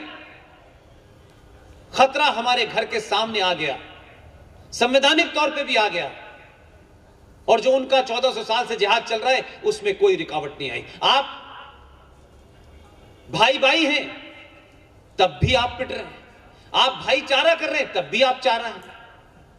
आपको किसी ना किसी बहाने मरना आप ही को है, उनका फंडा क्लियर है। वो कहते हैं कि हम बदतमीजी करें आपके साथ तो बर्दाश्त करनी है, इसी को सेकुलरिज्म कहते हैं। और आप हमसे सवाल पूछेंगे तो हम कहेंगे आप कम्युनल हैं, आप इंटॉलरेंट हैं। तो आज के युवा और बच्चों को लगता है इंटॉलरेंट, साहब ये हिंदू बड़े इंटॉलरेंट होते हैं। क्या इन बच्चों को बताया आपने कि मर्यादा पुरुषोत्तम राम से बड़ा कोई इंटॉलरेंट हो सकता है? मर्यादा पुरुषोत्तम राम ने रावण के प्रति, राक्षसों के प्रति टॉलरेंस दिखाई होती तो आज ये दिन होता? क्या भगवान कृष्ण ने पूतना के खिलाफ, कालिया नाग के खिलाफ इंटॉलरेंस नहीं दिखाई? लेकिन हम अननेसेसरली, बिना सोचे समझे, पॉलिटिकली करेक्ट दिखने के लिए, नहीं हम इंटॉलरेंट नहीं हो सकते, इंटॉलरेंट नहीं हो सकते। आपका तो आदमी कहता है गंदगी के प्रति इंटॉलरेंट हो, उसने स्वच्छ अभियान चलाया क्योंकि आपने सोचा कि सड़क के किनारे जो कूड़ा पड़ा है यही इसका मतलब है। पता नहीं आप कैसे गुजराती हैं, मुझसे ज्यादा बेहतर आपको समझना चाहिए था। मुझे उस वक्त भी पूरा अंदाजा था कि ये सड़क के किनारे पड़ी हुई गंदगी को उठाने का स्वच्छ अभियान नहीं चला रहा है, ये इस सड़क पे जो वैचारिक विचारधारा चल रही है ये उसको हटाने का प्लान चला रहा है, ये उसके खिलाफ आपको इंटॉलरेंट होने की बात कर रहा है। आप चाहते हैं सब काम सरकार करे, नहीं कर सकती। आप ना अपने शास्त्र पढ़ते हैं और न शस्त्रों का इस्तेमाल करते हैं। आप बहुत बड़ी बात को बहुत छोटे और हल्के अंदाज में कह के उसको समाप्त कर देते हैं। यह समस्या जिससे आज आप जूझ रहे हैं और आप उस वक्त लड़ना शुरू किए हैं जब सब कुछ आपके हाथ से निकल चुका है। सिर्फ एक ही है आपके हाथ में कि आप गिनती में अभी 100 करोड़ हैं। मुसलमानों में 73 फिरके होते हैं, 73 किस्म के मुसलमान होते हैं। न किसी सामाजिक लेवल पे यह मुहिम चली, न पॉलिटिकल लेवल पे यह मुहिम चली, और सबने उनको ही समझाया तुम कौन हो, तुम मुसलमान हो, तुम अहले हदीस नहीं हो, तुम शिया नहीं हो, सुन्नी नहीं हो, बोरा नहीं हो, ये नहीं हो, अहमदिया नहीं हो। लेकिन उन्होंने इसको नहीं चलने दिया और आपने चलाया, तुम यादव हो, तुम ठाकुर हो, तुम महादलित हो, तुम महाबिछड़े हो, और आप इसको चलाए जा रहे हैं। इसलिए आप 100 करोड़ हैं, ये कुछ चंद दिनों की कहानी रह जाएगी। ये बड़े बड़े आपके फार्म हाउस, ये बड़े बड़े मकान, बड़ी बड़ी गाड़ियां, यही बात 1935 में लाहौर में कुछ पागलों की तरह लोग कहते थे। लोग तब भी कहते थे ये पागल टाइप के लोग हैं, क्या ऐसी बातें करते हैं। भगवान राम के दोनों पुत्र लव कुश के नाम पे जो लाहौर बना, आज वहां दिवाली नहीं होती है। 1905 वहां जाइए, लाइब्रेरी में रखा हुआ है, कोई ऐसा नहीं है कि आज इतिहास अवेलेबल नहीं है, आपके यहां भी होगा। 1935 में यही बात लाहौर में लोग चिल्ला चिल्ला के कह रहे थे, अरे नहीं क्या बात कर रहे हो, ऐसा कभी हो सकता है, हम ये हैं, हम वो हैं। आज वहां नहीं है। आप कश्मीरियों को भी गुमराह हो गए थे, वो भी यही कह रहे थे। उन्हीं कश्मीरियों ने जो उनके साथ सदियों से साथ रहते थे, घरों में आना जाना था, खाना पीना था, उन्हीं पड़ोसी कश्मीरियों ने हथियार उठाए और उन्हीं लोगों को मारा जिनके घर में कल तक खाना खाते थे। 10 साल के बच्चे को, 20 साल की लड़की को, 40 साल की औरत को जिस तरीके से मारा है, यह कहानी इसलिए मुझे ज्यादा याद लगती है कि मेरा कैरियर तभी शुरू हुआ था। लेकिन हम हो गया, खत्म हो गए, चलो चलो चलो ठीक, कोई बात नहीं, अब यहां से, अब वहां से, अब वहां से वहां। हमने भागने की मानसिकता सीख ली है, यहां से हटे हम कहीं चले गए वहां। और कुछ लोगों ने तो हो लिया, हमने पासपोर्ट बना के रखा हुआ है। बाहर भी स्थिति ऐसी हो रही है कि अब पासपोर्ट वाले इधर आने वाले हैं।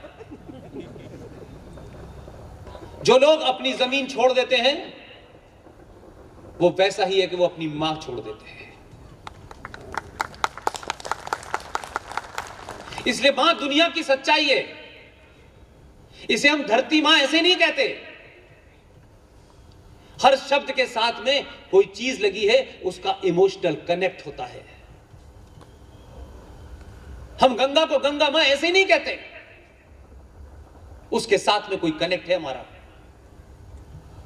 हम आज अपने बच्चों को जो बात समझाना चाहते हैं वो नहीं समझ रहे, क्योंकि आप अपने बच्चे को हाई स्कूल में आते ही पहले ये पूछते हैं क्या सब्जेक्ट लिए, इससे तुम क्या बनोगे, इसमें कितना स्कोप है। उसे हम बिना बनाए मानते नहीं है, खामेखा उसे बना देते हैं। हम उसे एक अच्छा बहादुर पुरुषार्थी बेटा बेटी नहीं बनाते, उसे चलती फिरती मार्कशीट बना देते हैं। इसके 90% आए हैं, ये बहुत इंटेलिजेंट, ये पढ़ता नहीं है। आपने क्या बना दिया है? मार्कशीट रोजगार दिला सकती है, मार्कशीट राष्ट्र नहीं बचा सकती। पूरी दुनिया का इतिहास है, और आप अपने देश में देख लीजिए, जिनकी मार्कशीट बड़ी मजबूत थी उनके कैरियर बड़े अच्छे बने हैं। जो स्कूल ही नहीं गया, जिसकी कोई मार्कशीट ही नहीं है, उसकी मार्कशीट में 9 सब्जेक्टों में लिखा है चाय बेचना, चाय बेचना, चाय बेचना, चाय बेचना। यह काम वही कर पा रहा है। वो यूएनओ में गए थे, वहां से आ गए, वो घूम रहे हैं, पाकिस्तान जाते हैं और बयान देते हैं कि भारत जो है पाकिस्तान बन गया है। अपनी पत्नी के बारे में नहीं बताते कि वो होटल में कैसे मरी पाई गई। बहुत बड़े लोग हैं, मर्डर का चार्ज लगा होने के बाद भी समाज में पूरे जोशो खरोश के साथ रहते हैं। इसलिए मार्कशीट कुछ कुछ कर देगी, लेकिन ये मातृभूमि, ये राष्ट्र नहीं रहेगा तो आपकी मार्कशीट कहीं काम नहीं आएगी। जितनी जरूरत है उससे ज्यादा एक्सटीड मत कीजिए। भारत सरकार के पास 2 करोड़ से ज्यादा जॉब नहीं है। सबको दे भी दे तब भी क्या होगा? आप तो इनोवेटिव लोग हैं, आपने धीरे धीरे सब कुछ छोड़ना शुरू कर दिया। तो जिस लैंड जिहाद की चर्चा आज आप कर रहे हैं, क्या आपने कभी रोजगार जिहाद पे बात सुनी आज तक? प्रोफेशन जिहाद पे कभी बात सुनी आज तक? क्योंकि आपको कोई फर्क नहीं पड़ रहा। आपको अंदाजा नहीं है कि 9 दुर्गों में लौकी 90 रुपए किलो क्यों बिक रही है। यह सब्जी महंगी कैसे हो जाती है, सस्ती कैसे हो जाती है, यह अंदाजा नहीं है। क्योंकि हमने अपने बच्चे को समाज में ठीक दिखे, हमारी जो खोखली शान है वो दिखनी चाहिए। इसलिए आपने पूरे हिंदुस्तान की सब्जी मंडी जिहादियों के हाथ में छोड़ दी, पूरी फल मंडी जिहादियों के हाथ में छोड़ दी, नाई का प्रोफेशन छोड़ दिया। यादव साहब को यादव होने का बड़ा गर्व था, उनकी बहस आजम का खोल के ले गया। मैं कहता हूं जाति का भी अपना रोल होता है, और यह जाति व्यवस्था सामाजिक व्यवस्था थी, कोई मजहबी व्यवस्था नहीं थी। आज डॉक्टर्स का अलग ग्रुप है, आईएएस का अलग ग्रुप है। ये समाज को चलाने के लिए थे, ये हमारे कर्मकांड के हिस्से नहीं थे कि ये ब्राह्मण इसलिए होगा कि ब्राह्मण के पेट से पैदा हुआ है। जो अपनी इंद्रियों पे कंट्रोल करेगा, जो ज्ञान की बात करेगा, वही ब्राह्मण होगा, वही क्षत्रिय होगा जो जाके लड़ेगा। वो दलित हो, वो बनिया हो, वो XYZ हो, ये महत्व नहीं है। लेकिन आपने उसको ऐसे ब्लॉक में बांट रखा है, लगता है कि सारे ज्ञानी ब्राह्मण ही होंगे। 15% ब्राह्मण आज की डेट में सीवर का काम करते हैं, सीवर लाइन को साफ करने का काम करते हैं। अंदाजा है किसी को इस बात का? हम नहीं जानना चाहते, हम बीमारी से भागना चाहते हैं और झूठ में रहना चाहते हैं। इसलिए एक नहीं हजारों समस्याएं आपने क्रिएट कर ली। जो व्यवस्था आपके समाज की थी, उस व्यवस्था में सब कुछ था। उस गुरुकुल में जो हिंदू संस्कारों से शादी होती थी, उसमें नाई का भी रोल था, धोबी का भी रोल था, कामवाली का भी रोल था। वो किस जाति की थी, किस जाति की नहीं है, ये महत्व नहीं था। और जब उसका रोल आता था तो उसकी बात ही माननी पड़ती थी, कितने भी बड़े आप ठाकुर साहब हो। अगर नाई ने कह दिया ये नहीं होगा तो भाई ये नहीं होगा। उस व्यवस्था को आपने तोड़ दिया, और इसलिए आपके यहां बेरोजगारी की एक बड़ी समस्या है। नौकरी मिलना ही रोजगार का समाधान नहीं है, और एक एजेंडे के तहत यह आपसे छीन लिया गया। कोई प्लम्बर नहीं मिलता, कोई नाई नहीं मिलता। इसलिए मंडी का राशिद यह तय करता है कि आलू आज 50 रुपए किलो बेचने हैं, तो आपको 50 रुपए किलो मिलेंगे। उसने कहा कब हमें फलों के दाम बढ़ाने तो बढ़ा लें, उसको मालूम है खाने वाले कौन है, वो तो कुछ और ही खाते हैं। और उनके यहां ज़कात का कंसेप्ट है, और आपके यहां भी कंसेप्ट था, लेकिन जो काम पंडित जी को बताना चाहिए था वो बताया नहीं। उनके यहां ज़कात का कंसेप्ट था, वो तो 1400 साल पहले आए थे। हमारे यहां भी कंसेप्ट था कि अपनी टोटल कमाई में से 10वां हिस्सा अपने परिवार में, अपने रिश्तेदारों में, उसके बाद समाज में जो कमजोर लोग हैं उनको देना है। तो ये जो कमाई हो रही है उसमें से ज़कात जाएगी नहीं जाएगी? और ज़कात किस काम के लिए जाएगी? गंगा जमुना पढ़ने के लिए। फिर ये इस काम के लिए जाएगी क्योंकि समाज में जो ब्राह्मण की पोजीशन है वो सबसे ताकतवर है, इसलिए हर समय में ब्राह्मणों को टारगेट जानबूझ के किया गया, ये जानते हुए कि समाज के सारे लोग ब्राह्मण की तरफ देखेंगे। अगर हमने ब्राह्मण को कंट्रोल कर लिया तो बाकी लोग तो अपने आप हो जाएंगे।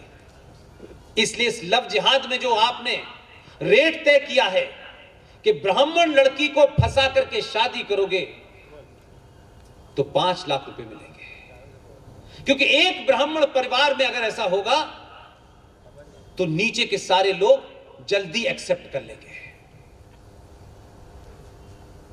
इसलिए आप, हम सब आज ही से, अगर मेरी बात में 1% भी आपको तथ्य लगता हो, आप नहीं भी मानेंगे तो मैं नाराज नहीं होऊंगा आपसे, और इस बात को कल कहीं और होगा वही बोलूंगा, उतनी ताकत से बोलूंगा, क्योंकि मैं कन्विंस हूं इस बात पे। कोई सरकार, कोई एडमिनिस्ट्रेशन इसका हल नहीं निकाल सकता। यह हल आपके हाथ में है। लव जिहाद के बारे में बहुत सारी बातें हुई, मैं अपनी बात को फिर लौटा वहीं पर रिपीट करता हूं, और जो मेरी माओ की हैसियत में यहां हैं, मेरी बहनों की हैसियत में यहां हैं, और जो बेटियां हैं, उनसे एक ही बात कहता हूं, क्या माएं अपनी बेटियों से कोई संवाद, कोई डायलॉग करती? क्या मां होकर ही हमेशा बात करती हैं? क्या माएं अपनी बेटियों से दोस्त समझ के बात करती हैं? क्या समाज में जो कुछ बदलाव हो रहा है वो उस बेटी के ऊपर असर नहीं डालेगा? ये फिल्में उसके ऊपर असर नहीं डालेंगी? अगर उसके मन में कोई कौतूहल है, कोई सवाल है, कुछ वो जानना चाहती है, कुछ करना चाहती है, तो वो किससे बात करे? पिताजी को पैसे कमाने से फुर्सत नहीं है और भाई को मोटरसाइकिल चला के गर्लफ्रेंड के साथ घूमने से फुर्सत नहीं है, वो किससे बात करेगी? और माँ जी खाना बना करके भजन सुनने चली जाती है। जब भी माएं बैठें, अपने परिवार में जितने बच्चे हैं, खास तौर से लड़कियां, उनके साथ बातचीत करें दोस्त की तरह, उनमें भरोसा दिलाएं कि तू मेरी दोस्त है, और कभी कभी यह भी कहें कि मैं तेरे साथ ही फिल्म देखना जाना चाहती हूं। आप इस संवाद को बढ़ाइए। यह संवादहीनता ने आपकी उस बेटी को अपने परिवार से अलग कर दिया है, और वही बेटी जब अपने घर में शिकायत लेके पहुंचती है कि मैं अपने कॉलेज जाती हूं, कॉलेज के फला इलाके से 4 गुंडे गंदी बातें मेरे ऊपर कहते हैं,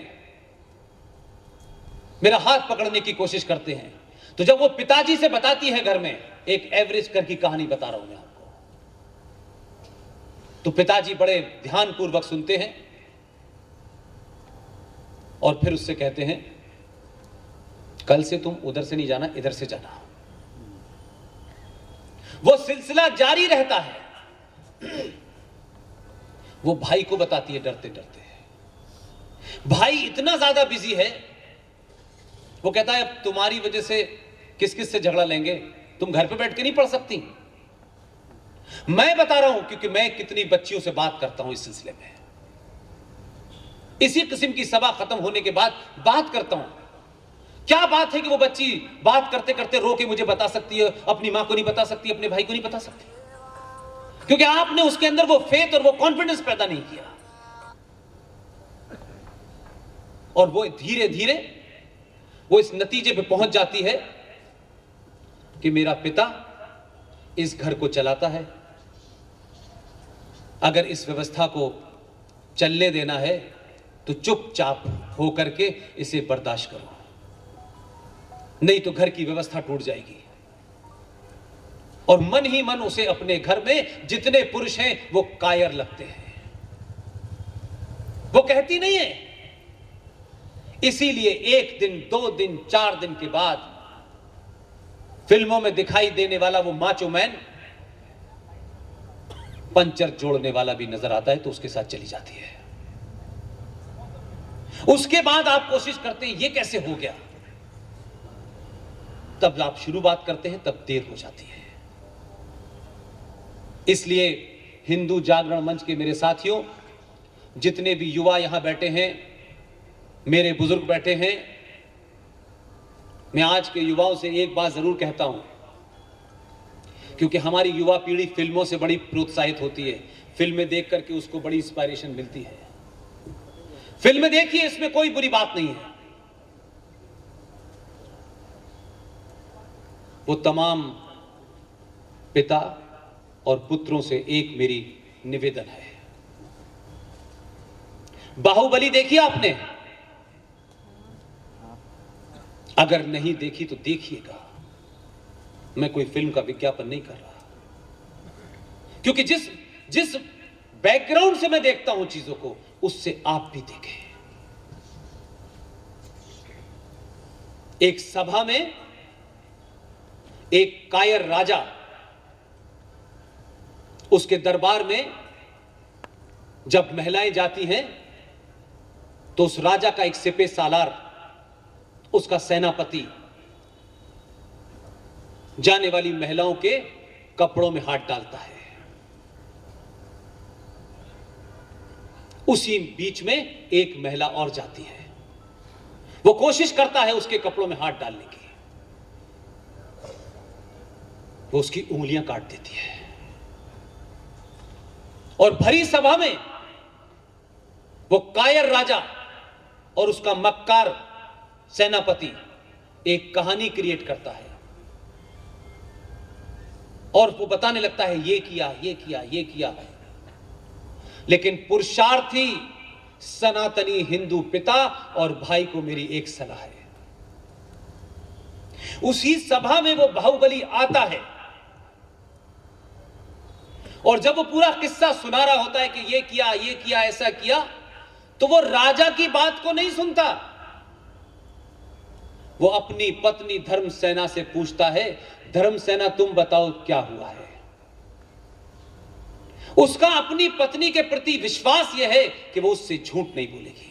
राजा ने क्या कहा, सेनापति ने क्या कहा, उसने नहीं माना। और जब धर्मसेना ने कहा इसने ऐसा किया, इसने ऐसा किया, इसलिए मैंने उंगली काट दी, और उसका वाक्य खत्म नहीं होता है, वो कहता है ऐसे पुरुष की उंगली नहीं, गर्दन काट देनी चाहिए। और ये कहते कहते उसकी गर्दन काट देता है। अगर हिंदुस्तान के सनातनी हिंदू को कुछ बनना है तो बाहुबली बनो, और महिलाओं को कुछ बनना है तो देवसेना बनो।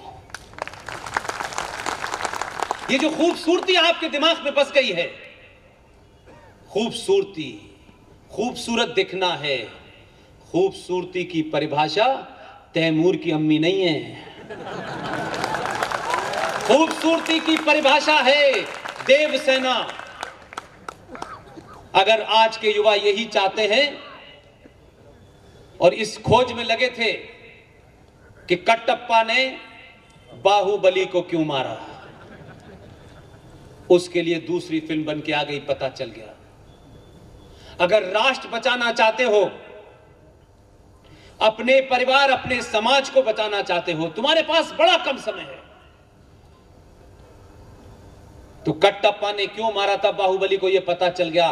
तुम पता करो लाल बहादुर शास्त्री को किसने मारा था, सुभाष चंद्र बोस की सिपाही किसने ली थी, पंडित चंद्रशेखर आजाद की मुखबरी किसने की थी। तुम ये जिस दिन पता करोगे, इस देश में जो 25 से 30 करोड़ लोग छोटे भाई का पजामा पहन के बड़े भाई का कुर्ता आपको डरा रहे हैं, ये जहां से आए थे वहीं चले जाएंगे। एक बार अपने अंदर पुरुषार्थ पैदा करो, सच का सच बोलो और इस बात लालच से निकाल दो कि आपकी बहुत बड़ी जिंदगी है, बड़ी सारी प्रॉपर्टी है। कोई प्रॉपर्टी लेके नहीं गया। लोग कहते हैं जो जीता सिकंदर, लेकिन ये कोई नहीं बताता है जिसने जीता सिकंदर को वो कौन है। नैरेटिव गलत मत बनाओ। सारे धर्म बराबर हैं, ये दुनिया का सबसे बड़ा फ्रॉड है। हर मजहब शांति का संदेश देता है, ये उससे बड़ा फ्रॉड है। अपने अंदर के लालच को निकालें। एक भी लव जिहाद नहीं होगा, एक नहीं होगा। महिला को चाहे वो हजारों के बीच में एक बैठी हो, छोटी हो, बड़ी हो, बुजुर्ग हो, कहीं पर भी हो, आप उसको जाने या न जाने, अगर आपको लगता है कि उसके चेहरे पे कुछ विचलन है, वो कुछ घबराई हुई है, आप रोकें और उसे भरोसा दिलाएं कि बात क्या है। कोई लव जिहाद नहीं होगा। उसको इस बात का एहसास कराएं कि तुम्हारा सगा भाई यहां नहीं भी है, मैं मौजूद हूं। उसको अकेला ना छोड़ें, क्योंकि आपको मालूम है कि भारतीय सनातन संस्कृति में ये शब्द ही नहीं थे दो जिनके बारे में मैं जिक्र कर रहा हूं। ढूंढ लीजिए, मुझसे बड़े बड़े ज्ञाता लोग होंगे। मैं अपने आप को कभी इतना बड़ा पढ़ाकू नहीं मानता हूं कि मैं हर विषय को जानता हूं। यहां तो ऐसे जगह के स्वामी हैं कि मैंने अभी दिन में भी कहा, स्वामी जी ने मुझे अपने बीच में बोलने का मौका दिया अभी थोड़ी देर पहले। मैंने जिन स्वामियों को देखा अपने जीवन में, उसमें ज्यादातर स्वामी मुझे ऐसे मिले।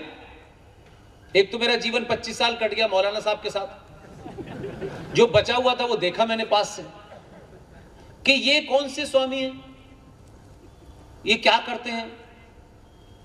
कुछ दिन बाद पता किया कि इनका किसी से अफेयर चल रहा था, अफेयर टूट गया, हताश निराश होकर वो स्वामी बन गए। स्वामी बनने का रास्ता इतना आसान हो सकता है, ये तो मैंने सोचा ही नहीं था। मैं ये जो स्वामी नारायण समाज है, इनके जो मुखिया हैं, मैं उनसे भी मिला और जब उनसे मेरी बात हुई तब मुझे पता चला कि क्या वजह है कि ये इतने ताकतवर और मजबूत लोग हैं। उसकी वजह यह है कि इन्होंने हताशा निराशा में ये गिरे हुए 10 धारण नहीं किए हैं, इन्होंने क्लाइमेक्स पे पहुंच के फिर वापस आके धारण किए हैं। इसलिए इनके यहां खड़गपुर का IIT भी मिल जाता है, दुनिया का बड़ा डॉक्टर भी मिल जाता है, आर्किटेक्चर भी मिल जाता है। ये हताश निराश लोग नहीं है कि जीवन जीने के लिए इन्होंने पहन लिया कि चलो बस अब इसी से काम चलेगा हमारा। और जब ऐसे लोग ऐसे प्रोग्रामों का आयोजन करने में सारथी बने तो यकीन मान लीजिए कि समाज में बदलाव हो रहा है। और आप एक आदमी को बगैर एक्शन के 3 घंटे की फिल्म पूरे एक्शन से देखते हैं भरी हुई। अगर आप मुझे 3 घंटे सुन सकते हैं तो मुझे पूरा यकीन है कि करोड़ों मोदी और करोड़ों अमित शाह और योगी पैदा हो रहे हैं। यह सिलसिला न रुके, किसी गफलत में मत आइएगा। स्थिति देश की बहुत खराब है। सरकारें अपना काम कर रही हैं, लेकिन सरकार के भरोसे राष्ट्र नहीं बचने वाला। हर एक को लड़ना है। इसीलिए आर्मी का चीफ बार बार कहता है कि भारत 2.5 फ्रंट पे लड़ रहा है, आपके पश्चिम में, पूर्व में, और जो एक 3rd फ्रंट है वो इस देश के अंदर है। ये जो RSN सिंह साहब ने किताब छापी है, ये पिछले 10 साल की उनके साथ दोस्ती में जिन विषयों पे चर्चा हुई, जिन विषयों को साथ आपने शायद सुना होगा, छोड़ भी दिया होगा, आपको लगा ही नहीं होगा कि इसका भी ये डायमेंशन होता है। इसमें 52 टॉपिक्स को कवर किया गया है। उन्होंने बहुत किताबें लिखी, अनमेकिंग ऑफ नेपाल भी लिखी है, मिलिट्री फैक्टर ऑफ पाकिस्तान भी लिखी है, वो भी पढ़ी। लेकिन इस किताब को मैं किताब नहीं मानता। आज के युग में युवाओं के लिए इससे बेहतरीन ग्रंथ नहीं है। जिस दिन आप इसको पढ़ लेंगे, एक भी जिहादी आपके सामने खड़ा नहीं हो सकता। मैं खुद इसको, कुछ टॉपिक ऐसे हैं जो मैंने नहीं पढ़े, ये पहली बार आपने मेरे हाथ में कोई किताब देखी होगी और उसका चर्चा मैं बार बार करता हूं। इस किताब के अंदर एक तथ्य जो मुझे नहीं पता था, लेकिन उसका दूसरे तथ्य का मैं खुद आई विटनेस हूं। और आपके आदमी ने उस आदमी को जिंदा रखा, उसे बचाया, इसलिए मैं आप सबका भी बड़ा धन्यवाद करता हूं। 26/11 की घटना आप सबको पता है। 26/11 की घटना में 3-4 बातें आपको पता होंगी। पाकिस्तान से आए लोग ताजमहल होटल में आए, इतने मारे, ये हुआ, और एक कसाब था उसको फांसी दे दी। 26/11 में उस वक्त की सरकार का मंत्री और पूरा एपरेटस शामिल था। बाध्य किया गया उस पूरे सिस्टम को शामिल करने के लिए। इसलिए यह इंटरप्रिटेशन नहीं है, यह तथ्यों के साथ कही हुई बात है। इसलिए मैं कहता हूं कि एक बार इसको आप देखें, सुन लेंगे तो आपको बहुत ही ज्यादा, मैं समझता हूं कि आपको आसानी हो जाएगी समझने में। और वो पेज नंबर पे मैं जाना चाहता हूं जहां इसका जिक्र किया गया है, और जिक्र ये है इतना इसमें,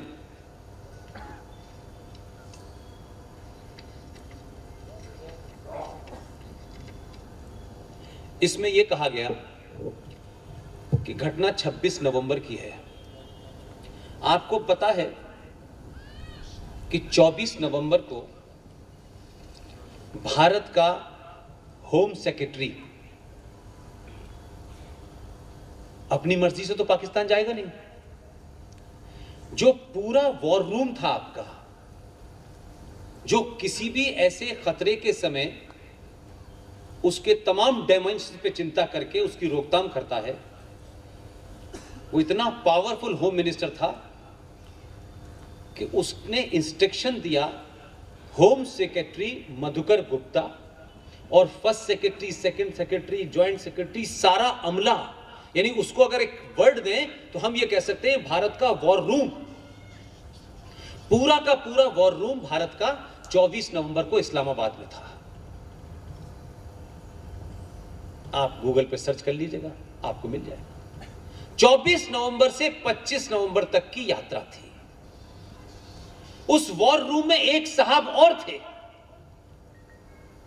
उनको सेंस हो गया समथिंग इज फिशी। वो 25 तारीख को बोले मुझे भारत जाना है, मेरी फैमिली में प्रॉब्लम हो गई है। वो आए, भारत आ गए। और पाकिस्तान ने क्या किया कि 25 तारीख को जिस डेलीगेशन को वापस आना था, उन्होंने कहा कि ये जो इस्लामाबाद है, इससे 32 किलोमीटर ऊपर एक बड़ा खूबसूरत सा वहां हिल स्टेशन है, उसको मरी कहते हैं। उनका why don't you extend 1 day for enjoy the holiday. पूरे के पूरे आपके अमले को पाकिस्तान ने एक दिन के लिए कहा कि आप मरी घूम के आइए, और पूरा जो भारत का वॉर रूम था वो मरी में बैठा था, और मरी से पूरे देश का कनेक्शन कटा था, बात ही नहीं हो सकती थी, क्योंकि वहां पर कोई सिग्नल का मामला ही नहीं था। ये बात मुझे बाद में पता चली, लेकिन मुझे उस दिन की एक घटना इसलिए पता है कि मैं अभी मेरे बायोडाटा में बताया गया कि मैं पाकिस्तान का एक प्राइवेट चैनल था उसका इंडिया हेड रहा हूं 12 साल तक। 26 नवंबर को जब बॉम्बे में हमला हो रहा था, कैसे चीजों को कनेक्ट किया गया है कि देश के लोगों को और जो कॉन्स्पिरेसी रचने वाले हैं उनका राज खुले ही ना। 26 नवंबर को जो वर्तमान पाकिस्तान का फॉरेन मिनिस्टर है शाह मोहम्मद कुरैशी, उस वक्त भी वही फॉरेन मिनिस्टर था। वो 26 नवंबर को भारत की लुटियन जोन, जिसे पावर सेंटर कहते हैं, उसमें एक होटल बना हुआ है, मेरिडियन होटल, आपने सुना होगा। उस मेरिडियन होटल का चौराहा जो है उसे विंडसर पैलेस कहते हैं। उसी विंडसर पैलेस पे इंडियन वुमेन प्रेस कोर यानी ही महिलाओं का प्रेस क्लब बना हुआ है। 26 तारीख के 8:30 बजे शाह मोहम्मद कुरैशी भारत के अंदर बैठा हुआ महिलाओं के प्रेस क्लब में वार्तालाप कर रहा था। जब उनको यह घटना बताई गई तो उनके चेहरे पे कोई एक्सप्रेशन नहीं था, और धीरे धीरे वो तीव्रता बढ़ी उस घटना की, और वो थोड़ी देर बाद वहां से उठे नॉर्मल, और उसी सरकार ने रातों रात उन्हें भारत से पाकिस्तान भेज दिया। हमारे यहां का डेलीगेशन जब आया, जब काम हो गया, और जिस शख्स को इस बात की स्मेल थी, जब उसने खुलासा किया तो सरकार ने उसको इतना टॉर्चर किया कि बस वो जिंदा ही बच गया। यही बड़ी बात है।